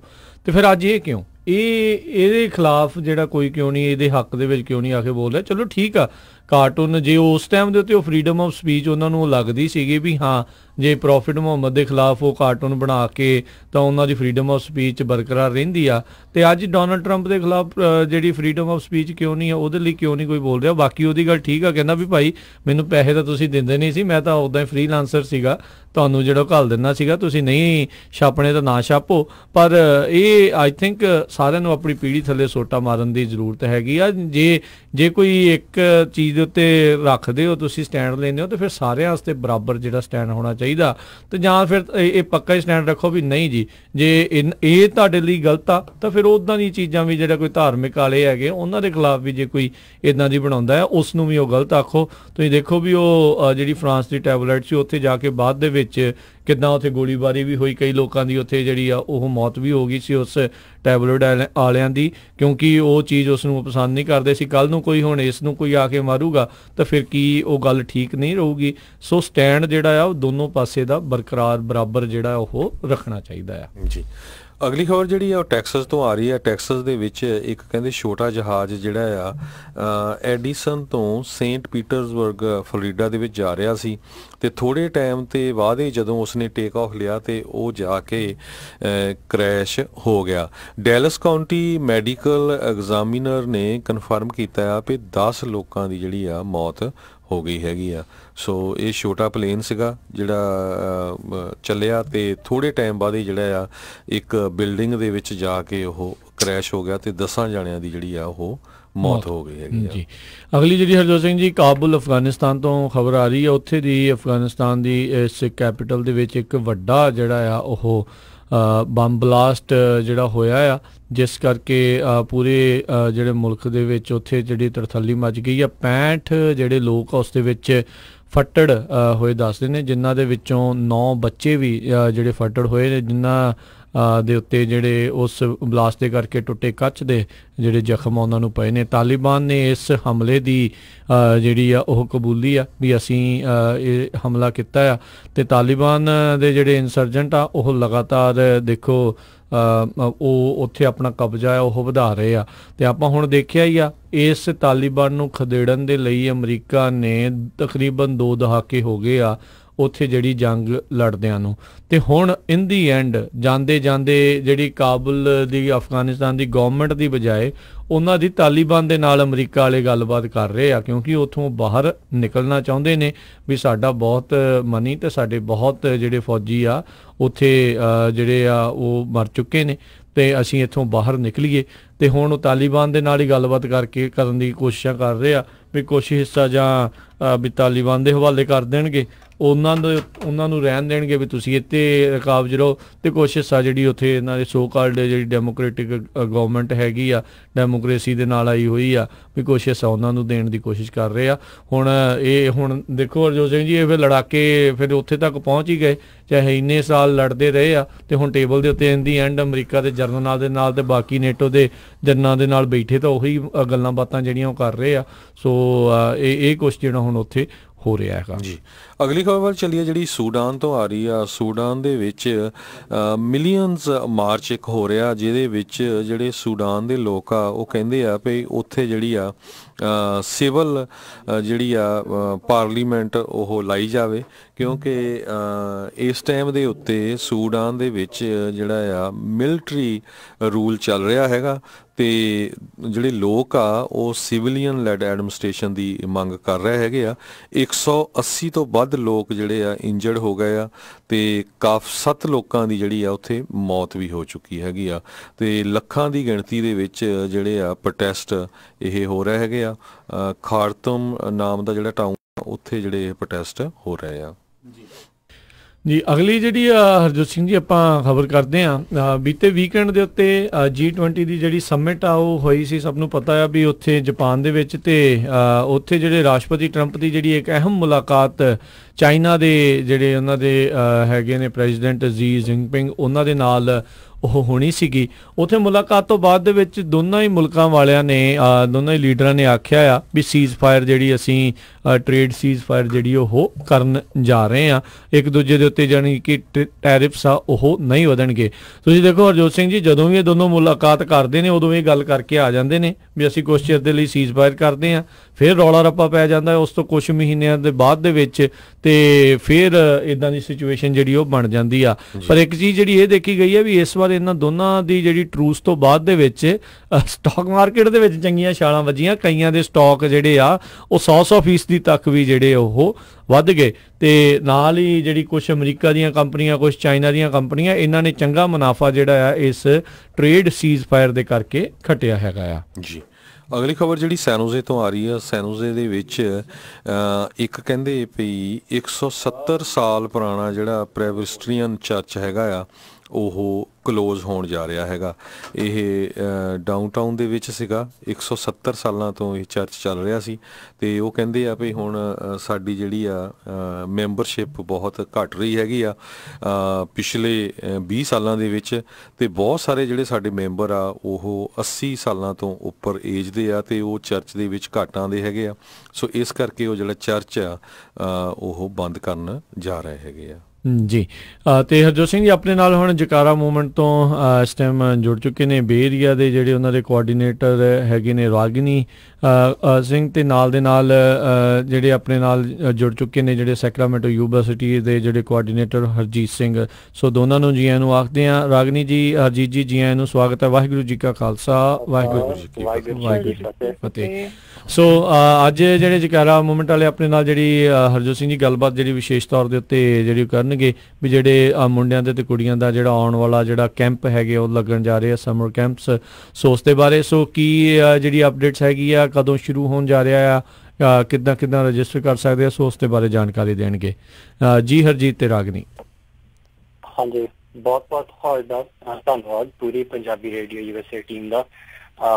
ਸੋ ਅਸੀਂ ਸਾਡੇ 2 ਕੈਂਪ ਨੇ, ਇੱਕ ਭਚੰਗਣ ਛੋਟੀ ਕੁੜੀਆਂ ਵਾਸਤੇ ਤੇ ਭਚੰਗੀ ਮੁੰਡਿਆਂ ਵਾਸਤੇ, ਤੇ ਦੋਨੋਂ ਇਸ ਜੁਲਾਈ ਦੇ ਵਿੱਚ ਹੋਣੇ ਆ। ਸੋ ਪਹਿਲਾਂ ਤਾਂ ਭਚੰਗਣ ਜੁਲਾਈ 10 ਤੋਂ 14 ਤਰੀਕ ਨੂੰ ਹੋਣੀ ਆ, ਤੇ ਭਚੰਗੀ ਜੁਲਾਈ 12 ਤੋਂ ਜੁਲਾਈ 20 ਤੱਕ। ਸੋ ਅਸੀਂ ਥੋੜਾ ਬਹੁਤਾ ਇਨ ਡੀਟੇਲ ਦੱਸਾਂਗੇ ਵੀ ਅਸੀਂ ਹਰ ਰੋਜ਼ ਕੀ ਕਰਦੇ ਹਾਂ, ਕਿਸ ਤਰ੍ਹਾਂ ਦੀਆਂ ਐਕਟੀਵਿਟੀਜ਼ ਬੱਚਿਆਂ ਵਾਸਤੇ ਹਨ, ਤੇ ਇੱਥੇ ਕੈਂਪ ਜਾਣ ਵਾਸਤੇ ਕਿਉਂ ਜ਼ਰੂਰੀ ਆ। ਸੋ ਪਹਿਲਾਂ ਮੈਂ ਰਾਗਨੀ ਕੌਰ ਨੂੰ ਆਪਰਚੁਨਿਟੀ ਦਿੰਦਾ ਤੁਹਾਡੇ ਨਾਲ ਸ਼ੇਅਰ ਕਰੇ ਵੇ ਭਚੰਗਣ ਵਿੱਚ ਉਹ ਕੀ ਕਰਦੇ ਆ। ਜੀ ਜ਼ਰੂਰ। ਹਾਂਜੀ, ਸੋ ਭਚੰਗਣ ਜਿਹੜਾ ਹੈਗਾ ਆ ਇਹ ਜਕਾਰਾ ਸੇਵਾਦਾਰਨੀਆਂ ਨੇ 2012 ਚ ਸ਼ੁਰੂ ਕੀਤੀ ਸੀਗੀ, ਤੇ ਇਹਦਾ ਮਕਸਦ ਹੈਗਾ ਕਿ ਜਿਹੜੇ ਆਪਣੇ ਹਾਈ ਸਕੂਲ ਦੇ ਕੌਰ ਹੈਗੇ ਆ, ਜਿਹੜੇ 13 ਤੋਂ 18 ਸਾਲ ਦੇ ਹੈਗੇ ਆ, 8ਵੀਂ ਤੋਂ ਲੈ ਕੇ 12ਵੀਂ ਗ੍ਰੇਡ ਤੱਕ, ਉਹਨਾਂ ਨੂੰ ਇੱਕ ਸੈਂਸ ਆਫ ਕਮਿਊਨਿਟੀ ਬਿਲਡਿੰਗ ਤੇ ਸਿਸਟਰਹੁੱਡ ਕਰਾਉਣ ਦੀ ਕੋਸ਼ਿਸ਼ ਕਰ ਰਹੇ ਹਾਂ ਤੇ ਆਪਣਾ ਜਿਹੜਾ ਸੈਲਫ ਅਸਟੀਮ ਆ, ਸੈਲਫ ਵਰਥ ਹੈਗਾ ਆ, ਉਹਨੂੰ ਮਤਲਬ ਕਿਸ ਤਰੀਕੇ ਨਾਲ ਅਸੀਂ ਹੋਰ ਬਿਲਡ ਕਰੀਏ ਤੇ ਹੋਰ ਆਪਣੇ ਆਪ ਨੂੰ ਅੱਗੇ ਵਧਾਈਏ। ਤੇ ਅਸੀਂ ਸਾਡਾ ਕੰਟੈਂਟ ਇਸ ਵਾਰੀ ਥੋੜਾ ਮੈਂਟਲ ਹੈਲਥ ਤੇ ਸੋਸ਼ਲ ਮੀਡੀਆ ਤੇ ਵੀ ਹੈਗਾ ਆ ਕਿ ਅਸੀਂ ਹੈਲਥ ਤੇ ਕਾਫੀ ਫੋਕਸ ਕਰ ਰਹੇ ਹਾਂ ਤੇ ਜੇ ਫਿਟਨੈਸ ਤੇ ਮੈਂਟਲ ਹੈਲਥ ਦਾ ਵੀ ਕਰ ਰਹੇ ਹਾਂ ਤੇ ਆਪਣੇ ਕ੍ਰੀਏਟੀਵਿਟੀ ਵੀ ਕਿਸ ਤਰ੍ਹਾਂ ਲੈ ਕੇ ਆਈਏ ਬਾਹਰ, ਉਸ ਤੇ ਵੀ ਫੋਕਸ ਕਰ ਰਹੇ ਹਾਂ। ਤੇ ਜੋ ਕੈਂਪ ਆ ਅਸੀਂ ਯੂਜਲੀ 5 ਦਿਨ ਦਾ ਕੈਂਪ ਹੈਗਾ ਆ। ਪਹਿਲੇ ਦਿਨ ਤਾਂ ਫਿਰ ਸ਼ਾਮ ਨੂੰ ਆਉਣਗੇ ਤੇ ਫਿਰ ਅਸੀਂ ਥੋੜਾ ਇੰਟਰੋਡਕਸ਼ਨ ਕਰਾਵਾਂਗੇ ਇੱਕ ਦੂਜੇ ਨੂੰ ਕਿ ਕੁੜੀਆਂ ਜੋ ਹੈਗੀਆਂ ਆ ਕਿ ਕਾਫੀ ਸਾਰੇ ਕੈਲੀਫੋਰਨੀਆ ਤੋਂ ਆਉਂਦੇ ਆ ਤੇ ਇੱਕ ਦੂਜੇ ਨੂੰ ਜਾਣਨ ਤੇ ਪਹਿਚਾਣਨ। ਤੇ ਫਿਰ ਅਸੀਂ ਸਵੇਰੇ ਸ਼ੁਰੂ ਹੋ ਜਾਂਦੇ ਆ 6 ਵਜੇ ਤੋਂ ਲੈ ਕੇ ਤੇ ਥੋੜਾ ਅਸੀਂ ਵਰਕਆਊਟ ਕਰਦੇ ਆ ਤੇ ਫਿਰ ਉਸ ਤੋਂ ਬਾਅਦ ਸਾਰਾ ਦੀਵਾਨ ਲੱਗਦਾ ਆ, ਫਿਰ ਨਾਸ਼ਤਾ ਕਰਦੇ ਆ, ਫਿਰ ਸਾਡੀ ਆਊਟਡੋਰ ਐਕਟੀਵਿਟੀਜ਼ ਵੀ ਅਸੀਂ ਪਲਾਨ ਕਰਦੇ ਆ ਜੋ ਕਿ ਇਸ ਸਾਲ ਅਸੀਂ ਹਾਈਕਿੰਗ ਕਰ ਰਹੇ ਆ, ਜ਼ਿਪ ਲਾਈਨਿੰਗ ਕਰ ਰਹੇ ਆ, ਬੌਨ ਫਾਇਰ ਵੀ ਕਰ ਰਹੇ ਆ ਜੀ। ਸੋ ਇਸ ਤਰੀਕੇ ਨਾਲ ਅਸੀਂ ਐਕਟੀਵਿਟੀਜ਼ ਵੀ ਕਰਦੇ ਆ ਤੇ ਨਾਲ ਅਸੀਂ ਵਰਕਸ਼ਾਪਸ ਵਿੱਚ ਵੀ ਛੋਟੇ ਗਰੁੱਪ ਵਿੱਚ ਵਰਕਸ਼ਾਪ ਵੀ ਕਰਨਾ ਪੈਂਦੇ ਆ ਤੇ ਜਿਹੜੇ ਵਰਕਸ਼ਾਪਸ ਜੋ ਕਰਦੇ ਆ ਆਪਣੇ ਜਿਹੜੇ ਯੰਗ ਪ੍ਰੋਫੈਸ਼ਨਲ ਜਾਂ ਕਾਲਜ ਦੀ ਕੌਰ ਹੈਗੀਆਂ ਨੇ ਉਹੀ ਡਿਜ਼ਾਈਨ ਸਾਰਾ ਕੁਝ ਕਰਦੀਆਂ ਨੇ। ਤੇ ਆਪਣੇ ਸਟ੍ਰੈਸ ਮੈਨੇਜਮੈਂਟ ਤੇ ਵਰਕਸ਼ਾਪ ਹੈਗੀ ਆ, ਵੂਮਨ ਹੈਲਥ ਤੇ ਫਿਟਨੈਸ ਤੇ ਵਰਕਸ਼ਾਪ ਹੈਗੀ ਆ ਤੇ ਇਸ ਤਰੀਕੇ ਨਾਲ ਅਸੀਂ ਫਿਰ ਸਾਰਾ ਦਿਨ ਅਸੀਂ ਵਰਕਸ਼ਾਪ ਕਰਦੇ ਆ। ਫਿਰ ਵਿੱਚ ਲੰਚ ਤੇ ਬ੍ਰੇਕ ਵੀ ਹੁੰਦਾ ਆ, ਡਿਨਰ ਵੀ ਹੁੰਦਾ ਆ ਤੇ ਫਿਰ ਉਸ ਤੋਂ ਬਾਅਦ ਨੂੰ ਜਾਣਨ ਪਛਾਣਨ ਵਾਸਤੇ ਫਿਰ ਅਸੀਂ ਐਕਟੀਵਿਟੀਜ਼ ਵੀ ਕਰਦੇ ਆ ਹੋਰ ਕਿ ਮਤਲਬ ਸਾਰੀ ਕੁੜੀਆਂ ਕੰਫਰਟੇਬਲ ਰਹਿਣ ਤੇ ਜਿਹੜੇ ਐਕਸਪੀਰੀਅੰਸ ਆ ਉਹਨਾਂ ਵਾਸਤੇ ਅਸੀਂ ਵਧੀਆ ਬਣਾਈਏ ਕਿ ਜਦੋਂ ਕੈਂਪ ਤੋਂ ਬਾਹਰ ਨਿਕਲਣ ਤੇ ਵਾਪਸ ਆਪਣੇ ਘਰਾਂ 'ਚ ਜਾਣ ਕਿ ਉਹਨਾਂ ਨੂੰ ਇੰਸਪੀਰੇਸ਼ਨ ਜੀ ਮਿਲੇ ਕਿ ਮਤਲਬ ਅਸੀਂ ਹੋਰ ਕੁਝ ਕਰ ਸਕਦੇ ਆ ਤੇ ਅਸੀਂ ਇਮਰਜ ਉਹਨਾਂ ਦੀ ਕਿ ਮਤਲਬ ਅਸੀਂ ਸਾਡੀ ਜੇ ਸੈਲਫ ਵਰਥ ਹੈਗੀ ਆ ਮਤਲਬ ਬਹੁਤ ਜ਼ਿਆਦਾ ਹੈ ਤੇ ਅਸੀਂ ਕੁਝ ਚੰਗਾ ਕਰ ਸਕਦੇ ਆ ਦੁਨੀਆ ਵਿੱਚ ਜੀ। ਸੋ ਬਹੁਤ ਵਧੀਆ ਜਿਹੜਾ ਉਪਰਾਲਾ ਹੈ ਤੇ ਜ਼ਰੂਰ ਇਹ ਵੀ ਦੱਸੋ ਵੀ ਜਿਨ੍ਹਾਂ ਨੇ ਬੱਚਿਆਂ ਦਾ ਕੈਂਪ ਕਰਨਾ ਆ ਉਹਨਾਂ ਦੀਆਂ ਜਿੱਦਾਂ ਕਿੱਦਾਂ ਕੁਆਲੀਫਿਕੇਸ਼ਨ, ਕਿਉਂਕਿ ਬੱਚੇ ਦੇ ਜਿਹੜੇ ਮਾਪੇ ਆ ਉਹ ਵੀ ਇਸ ਚੀਜ਼ ਦੇ ਉੱਤੇ ਜ਼ਰੂਰ ਸੋਚਦੇ ਹੋਣਗੇ ਵੀ ਕਿੰਨਾ ਨੇ ਉਹਨਾਂ ਨੂੰ ਉੱਥੇ ਉਨੇ ਚਿਰ ਦੇ ਲਈ ਰੱਖਣਾ ਆ, ਕੀ ਜਿਹੜਾ ਉਹਨਾਂ ਦਾ ਖੁਦ ਕਿੱਦਾਂ ਦਾ ਹੈਗਾ ਕੰਮ। ਹਾਂਜੀ, ਅਸੀਂ ਪ੍ਰੋਵਾਈਡ ਕਰਦੇ ਆ ਅਕੋਮੋਡੇਸ਼ਨ ਜਿਹੜਾ ਹੈਗਾ ਆ, ਰਹਿਣ ਦਾ ਖਾਣਾ ਦਾ ਵੀ ਅਸੀਂ ਪ੍ਰੋਵਾਈਡ ਕਰਦੇ ਆ ਤੇ ਟਰੈਵਲਿੰਗ ਦਾ ਜੇ ਲੋੜ ਹੈਗੀ ਆ ਉਹਨਾਂ ਨੂੰ ਤਾਂ ਫਿਰ ਅਸੀਂ ਉਸ ਵਿੱਚ ਵੀ ਹੈਲਪ ਕਰਦੇ ਆ ਕਿ ਜਾਂ ਤਾਂ ਅਸੀਂ ਆਪ ਪ੍ਰੋਵਾਈਡ ਕਰਦੇ ਜਾਂ ਵੋਲੰਟੀਅਰ ਲੈ ਕੇ ਮਤਲਬ ਉਹ ਰਾਈਡ ਵੀ ਦਿੰਦੇ ਨੇ। ਸੋ ਸਾਰਾ ਬੰਦੋਬਸਤ ਹੋਇਆ ਪਿਆ ਹੈਗਾ ਆ ਤੇ ਜੇ ਸਪਾਂਸਰਸ਼ਿਪ ਦੀ ਵੀ ਲੋੜ ਹੈਗੀ ਆ ਅਸੀਂ ਉਹ ਵੀ ਪ੍ਰੋਵਾਈਡ ਕਰਦੇ ਆ ਜੇ ਪੈਰੈਂਟਸ ਨੂੰ ਕੋਈ ਤਕਲੀਫ ਹੈਗੀ ਹੈ ਫਾਈਨੈਂਸ਼ੀਅਲ ਦੀ ਮਤਲਬ ਜੇ ਜ਼ਰੂਰਤ ਹੈਗੀ ਜੇ ਕਿਸੇ ਨੂੰ ਹਾਂਜੀ ਕਿਸੇ ਨੂੰ ਵੀ ਜ਼ਰੂਰਤ ਹੈਗੀ ਆ ਅਸੀਂ ਉਹ ਵੀ ਪ੍ਰੋਵਾਈਡ ਕਰਦੇ ਆ ਤੇ ਇਸ ਤੋਂ ਹਾਂਜੀ ਫਿਰ ਬਸ ਇਹ ਹੈਗਾ ਮੇਨ ਨਹੀਂ ਹੈਗਾ ਕਿ ਮਤਲਬ ਕੁੜੀਆਂ ਜਿਹੜੀਆਂ ਹੈਗੀਆਂ ਆ 13 ਸਾਲ ਤੋਂ ਲੈ ਕੇ 18 ਸਾਲ ਤੱਕ ਹੋਣ ਤੇ ਮਤਲਬ 8ਵੀਂ ਗ੍ਰੇਡ ਤੋਂ ਲੈ ਕੇ 12ਵੀਂ ਤੇ ਜੇ ਉਹਨਾਂ ਨੇ 12ਵੀਂ ਗ੍ਰੈਜੂਏਟ ਕੀਤੀ ਹੈ ਇਸ ਸਾਲ ਮਤਲਬ ਜੂਨ ਵਿੱਚ ਉਹ ਹਜੇ ਤੱਕ ਜੇ ਕਾਲਜ ਸ਼ੁਰੂ ਕਰਨਗੇ ਉਹ ਵੀ ਇਸ ਕੁਝ ਸ਼ਾਮਿਲ ਹੋ ਸਕਦੇ। ਹਾਂਜੀ ਜੀ। ਤੇ ਕੋਈ ਸਾਈਜ਼ ਵੀ ਹੁੰਦਾ ਹੈ ਵੀ ਤੁਹਾਡੇ ਕੈਂਪ ਦੇ ਵਿੱਚ ਤੁਸੀਂ ਇੰਨੀਆਂ ਬੱਚੀਆਂ ਨੂੰ ਹੀ ਲੈ ਕੇ ਜਾਣਾ ਹੈ? ਹਾਂਜੀ, ਸਾਈਜ਼ ਤਾਂ ਛੋਟਾ ਹੁੰਦਾ ਹੈ ਆਈ ਥਿੰਕ 40 ਕੁ ਬੱਚੇ ਹੋਣਗੇ ਤੇ ਮਤਲਬ ਇਹ ਹੈਗਾ ਆ ਕਿ ਜਿੰਨੇ ਛੇਤੀ ਉਹ ਸਾਈਨ ਅਪ ਕਰ ਸਕਣ ਤੇ ਫਸਟ ਕਮ ਫਸਟ ਸਰਵ ਆ ਬੇਸਿਕਲੀ ਜੀ। ਹਾਂਜੀ, ਫਸਟ ਕਮ ਫਸਟ ਸਰਵ ਹੈਗਾ ਆ ਜੀ। ਸੋ ਕੰਟੈਕਟ ਕਿੱਦਾਂ ਕਰ ਸਕਦੇ ਨੇ ਤੁਹਾਨੂੰ ਜੇ ਕਿਸੇ ਨੇ ਆਪਣੇ ਬੱਚਿਆਂ ਦੇ ਬਾਰੇ ਜੇ ਗੱਲਬਾਤ ਕਰਨੀ ਕਿਸੇ ਨੇ ਤੇ ਕੈਂਪ ਦੇ ਵਿੱਚ ਲੈ ਕੇ ਜਾਣਾ? ਹਾਂਜੀ ਜ਼ਰੂਰ। ਇੱਕ ਤਾਂ ਮੇਰਾ ਫੋਨ ਨੰਬਰ ਹੈਗਾ ਆ 510 929 1145 ਤੇ ਤੁਸੀਂ ਈਮੇਲ ਵੀ ਕਰ ਸਕਦੇ ਹੋ puchangan@jakarta.org puchangan BHUJANGAN@jakarta.org। ਠੀਕ ਹੈ। ਸੋ ਹਰਜੀਤ ਹੁਣ ਤੁਸੀਂ ਵੀ ਦੱਸ ਦਿਓ ਜਿਹੜੇ ਮੁੰਡਿਆਂ ਦਾ ਜਿਹੜਾ ਕੈਂਪ ਹੈਗਾ ਆ ਉਸ ਦੇ ਬਾਰੇ ਇਨਫੋਰਮੇਸ਼ਨ। ਹਾਂਜੀ, ਤੇ ਪਹਿਲਾਂ ਤਾਂ ਮੈਂ ਬਸ ਇਹੀ ਦੁਬਾਰਾ ਕਹਿਣਾ ਚਾਹੁੰਦਾ ਜਿਵੇਂ ਰਾਗਨੀ ਕੌਰ ਦੱਸਦੇ ਸੀ ਵੀ ਅਸੀਂ ਪੂਰਾ ਪ੍ਰਬੰਧ ਕਰਦੇ ਹਾਂ ਕਿਉਂਕਿ ਸਾਡੀ ਇਹ ਆ ਕੋਸ਼ਿਸ਼ ਵੀ ਜਿੱਥੋਂ ਵੀ ਸਟੂਡੈਂਟ ਹੋਵੇ ਭਾਵੇਂ ਕੋਈ ਵੀ ਕੈਲੀਫੋਰਨੀਆ ਦੇ ਇਲਾਕੇ ਤੋਂ, ਉਹ ਆ ਕੇ ਉਹਨਾਂ ਨੂੰ ਵਧੀਆ ਐਕਸਪੀਰੀਅੰਸ ਲੱਗੇ ਤਾਂ ਕਿ ਉਹਨਾਂ ਨੂੰ ਇਹ ਵੀ ਫੀਲ ਹੋਵੇ ਵੀ ਉਹਨਾਂ ਦੇ ਵੱਖ-ਵੱਖ ਇਲਾਕਿਆਂ ਤੋਂ ਜਾਂ ਬੜੇ ਭਰਾ ਵੀ ਹੈਗੇ ਆ ਜਾਂ ਬੜੀਆਂ ਭੈਣਾਂ ਹੈਗੀਆਂ, ਸੋ ਉਹਨਾਂ ਨੂੰ ਕੰਫਰਟੇਬਲ ਹੋਵੇ ਵੀ ਜੋ ਵੀ ਉਹਨਾਂ ਨੂੰ ਉਹਨਾਂ ਦਾ ਦੁੱਖ ਸੁੱਖ ਹੈਗਾ ਆ, ਜੋ ਵੀ ਉਹਨਾਂ ਨਾਲ ਹੋ ਰਿਹਾ ਐਵਰੀਡੇ ਉਹ ਸ਼ੇਅਰ ਕਰ ਸਕਣ ਤੇ ਉਹਨਾਂ ਨੂੰ ਐਡਵਾਈਸ ਵੀ ਮਿਲੇ। ਸੋ ਭੁਜੰਗੀ ਦਾ ਬੇਸਿਕਲੀ ਸੇਮ ਪ੍ਰੋਗਰਾਮ ਹੈ। ਅਸੀਂ ਪਹਿਲਾਂ ਮੁੰਡਿਆਂ ਨੂੰ ਅਸੀਂ 7 ਵਜੇ ਸਵੇਰੇ ਠਾਲਦੇ ਹਾਂ ਤੇ ਉੱਥੇ ਪਹਿਲਾਂ ਉਹਨਾਂ ਦੀ ਐਕਸਰਸਾਈਜ਼ ਕਰਾਉਂਦੇ ਹਾਂ, ਕਿਉਂਕਿ ਕਈ ਮਾਪੇ ਕਹਿੰਦੇ ਆ ਵੀ ਸਾਡਾ ਮੁੰਡਾ ਜਾਂ ਕੁੜੀ ਵੀ ਉਹ ਐਕਸਰਸਾਈਜ਼ ਨਹੀਂ ਕਰਦੇ ਜਾਂ ਪੂਰੇ ਸਮੇਂ ਵਾਸਤੇ ਘਰ ਹੀ ਬੈਠੇ ਰਹਿੰਦੇ ਆ, ਵੀਡੀਓ ਗੇਮਸ ਖੇਡਦੇ ਆ। ਸੋ ਸਾਡੀ ਪੂਰੀ ਕੋਸ਼ਿਸ਼ ਹੈ ਵੀ ਅਸੀਂ ਉਹਨਾਂ ਨੂੰ ਐਕਟਿਵ ਰੱਖੀਏ, ਫਿਜ਼ੀਕਲੀ ਵੀ ਮੈਂਟਲੀ ਵੀ। ਸੋ ਪਹਿਲਾਂ ਐਕਸਰਸਾਈਜ਼ ਕਰਦੇ ਹਾਂ, ਫਿਰ ਆਪਣੇ ਕਮਰਿਆਂ 'ਚ ਜਾ ਕੇ ਨਹਾ ਧੋ ਕੇ ਉਸ ਤੋਂ ਬਾਅਦ ਅਸੀਂ ਜਪਜੀ ਸਾਹਿਬ ਦਾ ਪਾਠ ਪੜ੍ਹਦੇ ਹਾਂ, ਫਿਰ ਉਸ ਤੋਂ ਬਾਅਦ ਬ੍ਰੈਕਫਾਸਟ ਤੇ ਉਹਨਾਂ ਦੇ ਬਾਅਦ ਵਿੱਚ ਵਰਕਸ਼ਾਪ ਹੁੰਦੀ ਆ। ਵਰਕਸ਼ਾਪਸ ਕਈ ਤਰ੍ਹਾਂ ਦੀਆਂ ਹੈਗੀਆਂ, ਸੋ ਇੱਕ ਗੁਰਮੁਖੀ ਸਿੱਖਣ ਦੀ ਵਰਕਸ਼ਾਪ ਹੈਗੀ ਆ, ਇੱਕ ਸਿੱਖ ਇਤਿਹਾਸ ਦੀ ਵਰਕਸ਼ਾਪ ਹੈਗੀ ਆ, ਬਾਕੀ ਕਾਲਜ ਬਾਰੇ ਵਰਕਸ਼ਾਪਸ ਵੀ ਹੈਗੀ ਆ, ਸੋਸ਼ਲ ਮੀਡੀਆ ਯੂਜ਼ ਕਿਵੇਂ ਕਰਨਾ ਚਾਹੀਦਾ ਆ, ਆਪਣੇ ਫਿਊਚਰ ਗੋਲ ਕਿੱਦਾਂ ਬਣਾਉਣੇ ਆ, ਗੋਲ ਕਿਵੇਂ ਸੈੱਟ ਕਰਨੇ ਆ, ਉਹ ਵੀ ਵਰਕਸ਼ਾਪ ਹੈਗੀ। ਸੋ ਬਹੁਤ ਤਰ੍ਹਾਂ ਦੀਆਂ ਵਰਕਸ਼ਾਪ ਜਿਹੜੇ ਕਾਉਂਸਲਰ ਆਪ ਕਾਲਜ ਵਿੱਚ ਪੜ੍ਹਦੇ ਆ ਜਾਂ ਕਾਲਜ ਤੋਂ ਗ੍ਰੈਜੂਏਟ ਹੋਏ ਆ ਉਹਨਾਂ ਨੇ ਲੀਡ ਕਰਨੀ ਆ, ਕਿਉਂਕਿ ਅਸੀਂ ਵੀ ਇੱਥੇ ਗਰੋ ਅਪ ਹੋਏ ਆ। ਅਸੀਂ ਦੇਖਿਆ ਵੀ ਉਸ ਉਮਰ ਦੇ ਵਿੱਚ ਬੱਚਿਆਂ ਨੂੰ ਕਾਹਦੀ ਲੋੜ ਹੁੰਦੀ ਆ, ਕਿਹੜੀ ਇਨਫੋਰਮੇਸ਼ਨ ਚਾਹੀਦੀ ਆ। ਸੋ ਉਹਦੇ ਹਿਸਾਬ ਨਾਲ ਅਸੀਂ ਕੈਂਪ ਦਾ ਪੂਰਾ ਸਕੇਜੂਲ ਬਣਾਇਆ ਆ ਤਾਂ ਕਿ ਬੱਚਿਆਂ ਨੂੰ ਉਹ ਜਿਹੜੀ ਉਹਨਾਂ ਦੀ ਲੋੜ ਆ ਪੂਰੀ ਹੋਵੇ। ਫਿਰ ਵਰਕਸ਼ਾਪ ਤੋਂ ਬਾਅਦ ਲੰਚ, ਫਿਰ ਉਸ ਤੋਂ ਬਾਅਦ ਹੋਰ ਵਰਕਸ਼ਾਪਸ ਕਰਦੇ ਹਾਂ ਜਾਂ ਆਫਟਰਨੂਨ ਐਕਟੀਵਿਟੀ, ਜਿਵੇਂ ਇੱਕ ਦਿਨ ਅਸੀਂ ਲੇਕ ਨੂੰ ਜਾਵਾਂਗੇ ਜਾਂ ਇੱਕ ਦਿਨ ਉਹਨਾਂ ਨੂੰ ਆਰਚਰੀ ਮਤਲਬ ਤੀਰ ਕਿਵੇਂ ਚਲਾਉਣੇ ਉਹ ਸਿਖਾਵਾਂਗੇ ਜਾਂ ਪੇਂਟ ਬਾਲਿੰਗ। ਸੋ ਬਹੁਤ ਤਰ੍ਹਾਂ ਦੀਆਂ ਐਕਟੀਵਿਟੀਜ਼ ਹਨ ਜਿਹਦੇ ਨਾਲ ਇੱਕ ਤਾਂ ਉਹਨਾਂ ਨੂੰ ਧਰਮ ਨਾਲ ਵੀ ਜੋੜਿਆ ਗਿਆ, ਸੋ ਜਪਜੀ ਸਾਹਿਬ ਜਾਂ ਰਹਿਰਾਸ ਸਾਹਿਬ ਪਾਠ ਦਾ ਕਰਕੇ, ਸਿੱਖੀ ਦਾ ਇਤਿਹਾਸ ਪੜ੍ਹ ਕੇ, ਤੇ ਇੱਕ ਉਹਨਾਂ ਨੂੰ ਫਿਜ਼ੀਕਲੀ ਵੀ ਇਨਵੋਲਵ ਰੱਖਣਾ ਆ ਜੀ, ਨੇਚਰ ਦੇ ਨਾਲ ਵੀ ਜੋੜਨਾ ਹੈ ਜੀ। ਬਿਲਕੁਲ, ਹਾਂਜੀ ਜ਼ਰੂਰ ਜੀ। ਸੋ ਇਹੀ ਪ੍ਰੋਗਰਾਮ ਚੱਲ ਰਿਹਾ ਤੇ ਤੁਸੀਂ ਮੈਨੂੰ ਵੀ ਭੁਜੰਗੀ ਵਾਸਤੇ ਕੰਟੈਕਟ ਕਰ ਸਕਦੇ ਹੋ। ਮੇਰਾ ਨੰਬਰ ਹੈਗਾ 9169053312, ਸੋ 916-905-3312। ਤੇ ਅਸੀਂ ਜੀ ਤੁਹਾਡੇ ਨਾਲ ਫੇਸਬੁੱਕ ਤੇ ਆਪਣੇ ਭੁਜੰਗੀ ਦੇ ਫਲਾਇਰ ਸ਼ੇਅਰ ਕਰਾਂਗੇ ਤਾਂ ਕਿ ਸਾਰੇ ਸਰੋਤੇ ਉੱਥੇ ਦੇਖ ਸਕਣ। ਸਾਰੀ ਇਨਫੋਰਮੇਸ਼ਨ ਉੱਤੇ ਵੀ ਲਿਖੀ ਆ। ਤੇ ਮੈਂ ਬਸ ਇੱਕ ਵਾਰ ਹੋਰ ਬੇਨਤੀ ਕਰਨਾ ਚਾਹੁੰਦਾ, ਜਿਨ੍ਹਾਂ ਨੇ ਵੀ ਫਾਇਰਵਰਕਸ ਖਰੀਦਣੇ ਆ, ਫਾਇਰਵਰਕਸ ਚਲਾਉਣੇ ਆ, ਪਹਿਲਾਂ ਤਾਂ ਤੁਸੀਂ ਧਿਆਨ ਨਾਲ ਫਾਇਰਵਰਕਸ ਚਲਾਇਓ ਤੇ ਜੇ ਤੁਸੀਂ ਖਰੀਦਣੇ ਆ ਜ਼ਰੂਰ ਸਾਡੇ ਬੂਥ ਤੋਂ ਆ ਕੇ ਖਰੀਦੋ। ਉਹ ਵੀ ਮੈਂ ਫਲਾਇਰ ਤੁਹਾਡੇ ਨਾਲ ਸ਼ੇਅਰ ਕਰਾਂਗਾ। ਸਾਡੇ ਬਹੁਤ ਸਾਰੇ ਬੂਥ ਲੱਗੇ ਹਨ ਯੂਬਾ ਸਿਟੀ, ਟ੍ਰੇਸੀ, ਫ੍ਰੈਜ਼ਨੋ ਅਤੇ ਕਰਮਨ ਦੇ ਵਿੱਚ, ਤੇ ਸਾਨੂੰ ਵਾਲੰਟੀਅਰਸ ਦੀ ਵੀ ਲੋੜ ਹੈ।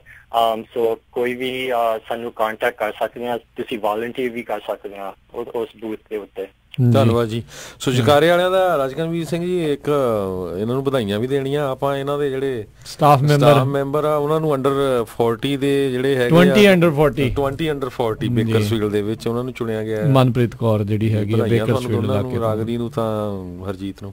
ਠੀਕ ਹੈ ਜੀ, ਪੂਰੀ ਤੁਹਾਡੀ ਜਕਾਰਾ ਨੂੰ ਬਹੁਤ ਬਹੁਤ ਵਧੀਆ ਹੈ, ਚੰਗਾ ਕੰਮ ਆ, ਵਧੀਆ ਕੰਮ ਕਰਦੇ ਹੋ ਤਾਂ ਇਹਨਾਂ ਰੈਕੋਗਨਾਈਜ਼ ਜਿਹੜੇ ਉਹ ਹੁੰਦੇ ਰਹੋਗੇ। ਬਹੁਤ ਵਧੀਆ, ਥੈਂਕ ਯੂ ਜੀ, ਬਹੁਤ ਮਿਹਰਬਾਨੀ, ਧੰਨਵਾਦ ਜੀ। ਸੋ ਪਟਾਕਿਆਂ ਦੀ ਗੱਲ ਕਰਦੇ ਗਏ ਸੀ ਹਰਜੀਤ ਸਿੰਘ ਜੀ। ਰਾਜਕਨਵੀਰ ਸਿੰਘ ਜੀ ਕਹਿੰਦੇ ਵੀ ਫ੍ਰਿਜ਼ਨੋ ਦੇ ਵਿੱਚ $7500 ਵਰਥ ਜਿਹੜੇ ਆ illegal fire works Fresno County ਦੇ ਵਿੱਚ ਕਨਫਿਸਕੇਟ ਕੀਤੇ ਗਏ ਆ, ਫੜੇ ਗਏ ਆ। ਮੈਂਡੋਟਾ ਦੇ ਵਿੱਚ, ਸਾਡੇ ਏਰੀਏ ਦੇ ਵਿੱਚ ਅਲਾਉਡ ਨਹੀਂ ਆ ਫਾਇਰ ਵਰਕਸ, ਬਹੁਤ ਸਾਰੇ ਸ਼ਹਿਰਾਂ 'ਚ ਇਦਾਂ ਅਲਾਉਡ ਨਹੀਂ ਆ। ਸੋ ਮੇਕ ਸ਼ੋਰ ਕਰੋ ਆਪੋ ਆਪਣੇ ਸ਼ਹਿਰ ਦਾ। ਤੁਸੀਂ ਐਵੇਂ ਜਿਹੜੇ ਇਸ ਚਾਹ ਦੇ ਵਿੱਚ ਇਹ ਵੀ ਮੈਂ ਚਲਾਉਣੇ ਹੀ ਚਲਾਉਣੇ ਆ, ਭਾਈ ਜੇ ਚਲਾਉਣੇ ਆ ਤੇ ਉਸ ਸ਼ਹਿਰ 'ਚ ਜਾ ਕੇ ਚਲਾ ਲਓ ਜਿੱਥੇ ਅਲਾਉਡ ਆ, ਪਰ ਜਦੋਂ ਵੀ ਚਲਾਉਣੇ ਆ ਸੇਫਟੀ ਦਾ ਸਭ ਤੋਂ ਪਹਿਲਾਂ ਜਿਹੜਾ ਹੈ ਉਹ ਤੁਸੀਂ ਧਿਆਨ ਰੱਖਣਾ ਆ। ਬਾਕੀ ਜਿਹੜਾ ਇਹ ਮੁੰਡਿਆਂ ਦਾ ਤੇ ਕੁੜੀਆਂ ਦਾ ਜਿਹੜਾ ਇਹਨਾਂ ਦਾ ਕੈਂਪ ਹੈਗਾ ਜਕਾਰਾ ਵਾਲਿਆਂ ਦਾ, ਜਿਸ ਦੇ ਬਾਰੇ ਕੋਈ ਵੀ ਜਾਣਕਾਰੀ ਚਾਹੀਦੀ ਆ ਸਮੇਂ ਸਿਰ ਜਿਹੜਾ ਆ ਤੁਸੀਂ ਇਸ ਦੇ ਵਿੱਚ ਅਨਰੋਲ ਕਰ ਸਕਦੇ ਹੋ। ਤੇ ਆਪਾਂ ਜੇ ਇੱਕ ਹੋਰ ਕੈਂਪ ਦੀ ਹਰਜੋਤ ਸਿੰਘ ਜੀ ਗੱਲ ਕਰੀਏ ਤਾਂ ਪੰਜਾਬੀ ਕਲਚਰਲ ਸੈਂਟਰ USA ਵਾਲੇ ਆ, ਉਹਨਾਂ ਦੇ ਦੁਆਰਾ ਜਿਹੜਾ ਇੱਕ ਆਰਟ ਦਾ ਜਿਹੜਾ ਪੇਂਟਿੰਗ ਦਾ ਜਿਹੜੀ ਵਰਕਸ਼ਾਪ ਆ ਉਹ ਲਗਾਈ ਜਾ ਰਹੀ ਹੈ, ਜਿਸ ਦੇ ਵਿੱਚ ਸਿੱਖ ਕੌਮ ਦੇ ਜਿਹੜੇ ਬਹੁਤ ਚਰਚਿਤ ਤੇ ਉੱਘੇ ਚਿੱਤਰਕਾਰ ਜਰਨੈਲ ਸਿੰਘ ਆਰਟਿਸਟ ਉਹ ਆ ਰਹੇ ਨੇ, ਨਾਲ ਜਿਹੜੀ ਉਹਨਾਂ ਦੀ ਵਾਈਫ ਤੇ ਉਹਨਾਂ ਦੀ ਜਿਹੜੀ ਬੇਟੀ ਆ ਉਹ ਜਿਹੜੇ ਕਿ ਉੱਥੇ ਦੇ ਆਰਟ ਟੀਚਰ ਨੇ, ਉਹ ਇਸ ਵਰਕਸ਼ਾਪ ਦੀ ਦੇਖ ਰੇਖ ਜਿਹੜੀ ਕਰਨਗੇ ਤੇ ਉਹਨਾਂ ਦੇ ਜਿਹੜੇ ਚਿੱਤਰਾਂ ਦੀ ਜਿਹੜੇ ਉਹਨਾਂ ਦੀ ਪੇਂਟਿੰਗਸ ਹੈਗੀਆਂ ਆ ਉਹਨਾਂ ਦੀ ਜਿਹੜੀ ਆ ਉਹ ਉੱਥੇ ਨੁਮਾਇਸ਼ ਐਗਜ਼ੀਬਿਸ਼ਨ ਜਿਹੜੀ ਆ ਉੱਥੇ ਲੱਗਣੀ ਆ। ਜੇ ਕਿਸੇ ਨੇ ਉਹਨਾਂ ਦੇ ਉਹ ਚਿੱਤਰ ਖਰੀਦਣੇ ਵੀ ਆ ਤੇ ਉਹਨਾਂ ਦੀਆਂ ਕਾਪੀਜ਼ ਉਹ ਲੈ ਕੇ ਆਉਣਗੇ, ਤੁਸੀਂ ਉੱਥੋਂ ਬਾਏ ਵੀ ਕਰ ਸਕਦੇ ਹੋ। ਸੋ ਇਹ 13, 14, 15, 16, 17 ਜਿਹੜੇ ਆ ਜੁਲਾਈ ਤੱਕ ਜਿਹੜਾ ਇਹ ਹੋਵੇਗਾ। ਸੋ 2 ਵੀਕ ਦਾ ਸਮਾਂ ਰਹਿ ਗਿਆ ਆ। ਜਿਹੜੇ ਵੀ ਮਾਪੇ ਸੋਚ ਰਹੇ ਆ ਉਹਨਾਂ ਦੇ ਬੱਚੇ ਜਿਹੜੇ ਇਸ ਪਾਸੇ ਵੱਲ ਨੂੰ ਜਾਣਾ ਚਾਹੁੰਦੇ ਨੇ ਤਾਂ ਉਹ ਜ਼ਰੂਰ ਇਸ ਦੇ ਵਿੱਚ ਪਾਰਟਿਸਿਪੇਟ ਕਰ ਸਕਦੇ ਆ। ਇਸ ਦੇ ਵਿੱਚ ਆਪਣੀ ਰਜਿਸਟ੍ਰੇਸ਼ਨ ਕਰਾਓ। ਕਲਾਸ ਦੀ ਜਿਹੜੀ ਆ ਉਹ ਉਹਨਾਂ ਨੇ ਸੀਮਤ ਜਿਹੜੀ ਆ ਰੱਖੀ ਹੋਈ ਆ। ਸੋ ਜਿਹੜਾ ਪਹਿਲੋਂ ਕਰਾਵੇਗਾ ਉਸ ਤੇ ਜਿਹੜੀ ਰਜਿਸਟ੍ਰੇਸ਼ਨ ਹੋ ਕੇ ਉਹ ਫਿਰ ਕਲਾਸਾਂ ਜਿਹੜੀਆਂ ਉਹਨਾਂ ਦੀਆਂ ਲੱਗ ਜਾਣਗੀਆਂ। ਸੋ ਬਿਲਕੁਲ ਜਿਹੜੀ ਆਰਟ ਗੈਲਰੀ ਆ ਉਹ ਓਪਨ ਰਹੇਗੀ 4 ਦਿਨ, ਸੰਡੇ, ਮੰਡੇ, ਟਿਊਜ਼ਡੇ, ਵੈਡਨਸਡੇ ਤੇ 12 ਤਰੀਕ ਨੂੰ ਉਹਦਾ ਇਨੌਗਰਲ ਕਰਨਾ ਆ। 13 ਤਰੀਕ ਨੂੰ ਤੇ ਜਰਨੈਲ ਸਿੰਘ ਦੱਸਦੇ ਜਾਈਏ ਵੀ ਜਦੋਂ ਵੀ ਤੁਸੀਂ ਗੂਗਲ ਸਰਚ ਕਰ ਸਕਦੇ ਹੋ ਜਰਨੈਲ ਆਰਟਸ, ਉਹ ਸਰੀ ਦੇ ਵਿੱਚ ਰਹਿੰਦੇ 20 ਸਾਲਾਂ ਤੋਂ ਵੱਧ। ਪਰ ਅਨਫੋਰਚੂਨੇਟ ਪਾਰਟ ਇਹ ਆ ਵੀ ਆਪਾਂ ਕਈ ਵਾਰੀ ਆਰਟ ਦਾ ਇੰਟਰਸਟ ਨਹੀਂ ਲੈਂਦੇ। ਸਾਡੇ ਘਰਾਂ ਦੇ ਵਿੱਚ ਗੁਰੂ ਸਾਹਿਬ ਦੀਆਂ ਹੋਰ ਸਿੱਖ ਸੱਭਿਆਚਾਰਕ ਪਿਕਚਰਾਂ ਉਹਨਾਂ ਦੀਆਂ ਆਮ ਲੱਗੀਆਂ ਹੋਈਆਂ ਹੈਗੀਆਂ ਤੇ ਉਹਨਾਂ ਦਾ ਜਿਹੜਾ ਉੱਥੇ ਜਿਹੜੀ ਹੋਣੀ ਆ ਆਰਟ ਐਗਜ਼ੀਬਿਸ਼ਨ, ਉਹਦਾ ਉਦਘਾਟਨ ਬਲਤੇਜ ਪੰਨੂ ਕਰਨਗੇ, ਆਪਣੇ ਜਿਹੜੇ ਹੋਸਟ ਹੈਗੇ ਆ। ਸੋ ਬਲਤੇਜ ਪੰਨੂ ਵੀ ਆ ਰਹੇ ਆ। 12 ਤਰੀਕ ਨੂੰ ਉਹ ਸੈਕਰਾਮੈਂਟੋ 'ਚ ਹੋਏਗਾ ਪ੍ਰੋਗਰਾਮ ਜੀ, ਮਿਰਾਜ ਬੈਂਕਟ ਹਾਲ ਦੇ ਵਿੱਚ 4 ਤੋਂ 6 ਤੇ ਉਹ ਤੋਂ ਬਾਅਦ 13 ਤਰੀਕ ਨੂੰ ਫ੍ਰਿਜ਼ਨੋ ਹੋਊਗਾ 2 ਵਜੇ ਤੋਂ ਲੈ ਕੇ 4 ਵਜੇ ਤੱਕ। ਉਹ ਤੋਂ ਬਾਅਦ 14 ਤਰੀਕ ਨੂੰ ਬੇ ਏਰੀਏ ਦੇ ਵਿੱਚ ਮਿਲਪੀਟਸ 'ਚ ਅਸੀਂ ਰੱਖਿਆ। ਜੇ ਜ਼ਿਆਦਾ ਵੱਧ ਗਏ ਫਿਰ ਆਪਾਂ ਲੋਕੇਸ਼ਨ ਚੇਂਜ ਕਰ ਸਕਦੇ ਹਾਂ। ਤੇ ਹੁਣ ਜਿੱਦਾਂ ਮਿਲਪੀਟਸ 'ਚ ਰੱਖਿਆ ਹੈਗਾ, ਮਿਲਪੀਟਸ 'ਚ 1:30 ਵਜੇ ਤੋਂ ਲੈ ਕੇ 3-3:30 ਵਜੇ ਤੱਕ ਪ੍ਰੋਗਰਾਮ ਹੈਗਾ। ਸੋ ਉਹਨਾਂ ਨੇ ਪੰਜਾਬ ਦੇ ਵਿੱਚ ਪਾਣੀਆਂ ਦਾ ਤੇ ਖਾਸ ਕਰਕੇ ਜਿਹੜੇ ਡਰੱਗ ਮੁੱਦਾ ਆ ਉਹਨਾਂ ਦੇ ਉੱਤੇ ਗੱਲਬਾਤ ਕਰਨੀ ਆ ਜੀ। ਸੋ ਇਹ ਜਿਹੜੇ ਆ ਕੁਝ ਪ੍ਰੋਗਰਾਮ ਜਿਹੜੇ ਉਹ ਲਿਖੇ ਗਏ ਨੇ, ਸੋ ਇਹਨਾਂ ਨੂੰ ਜ਼ਰੂਰ ਤੁਸੀਂ ਜਿਹੜਾ ਉਹ ਨੋਟ ਕਰੋ। ਤੇ ਹੁਣ ਜਿਹੜਾ ਆਪਣੇ ਅੱਜ ਦੇ ਪ੍ਰੋਗਰਾਮ ਦਾ ਹਰਜੋਤ ਸਿੰਘ ਜੀ ਸਮਾਂ ਵੀ ਜਿਹੜਾ ਉਹ ਸਮਾਪਤ ਹੈਗਾ ਤੇ ਆਪਾਂ ਆਪਣੇ ਜਿਹੜੇ ਸਰੋਤਿਆਂ ਨੂੰ ਮਿਲਾਂਗੇ ਜਿਹੜਾ ਹੁਣ ਅਗਲੀ ਵਾਰ। ਉਦੋਂ ਤੱਕ ਲਈ ਸਾਡੇ ਦੋਨਾਂ ਵੱਲੋਂ ਤੁਹਾਨੂੰ ਸਭਨਾਂ ਨੂੰ ਪਿਆਰ, ਸਤਿਕਾਰ, ਨਿੱਘੀ ਜਿਹੀ ਸਤਿ ਸ੍ਰੀ ਅਕਾਲ। ਜਿਹਦੇ ਵਾਸਤੇ ਰਹੋ, ਹੱਸਦੇ ਖੇਲਦੇ ਰਹੋ, ਸੁਣਦੇ ਰਹੋ ਜੀ ਪੰਜਾਬੀ ਰੇਡੀਓ USA।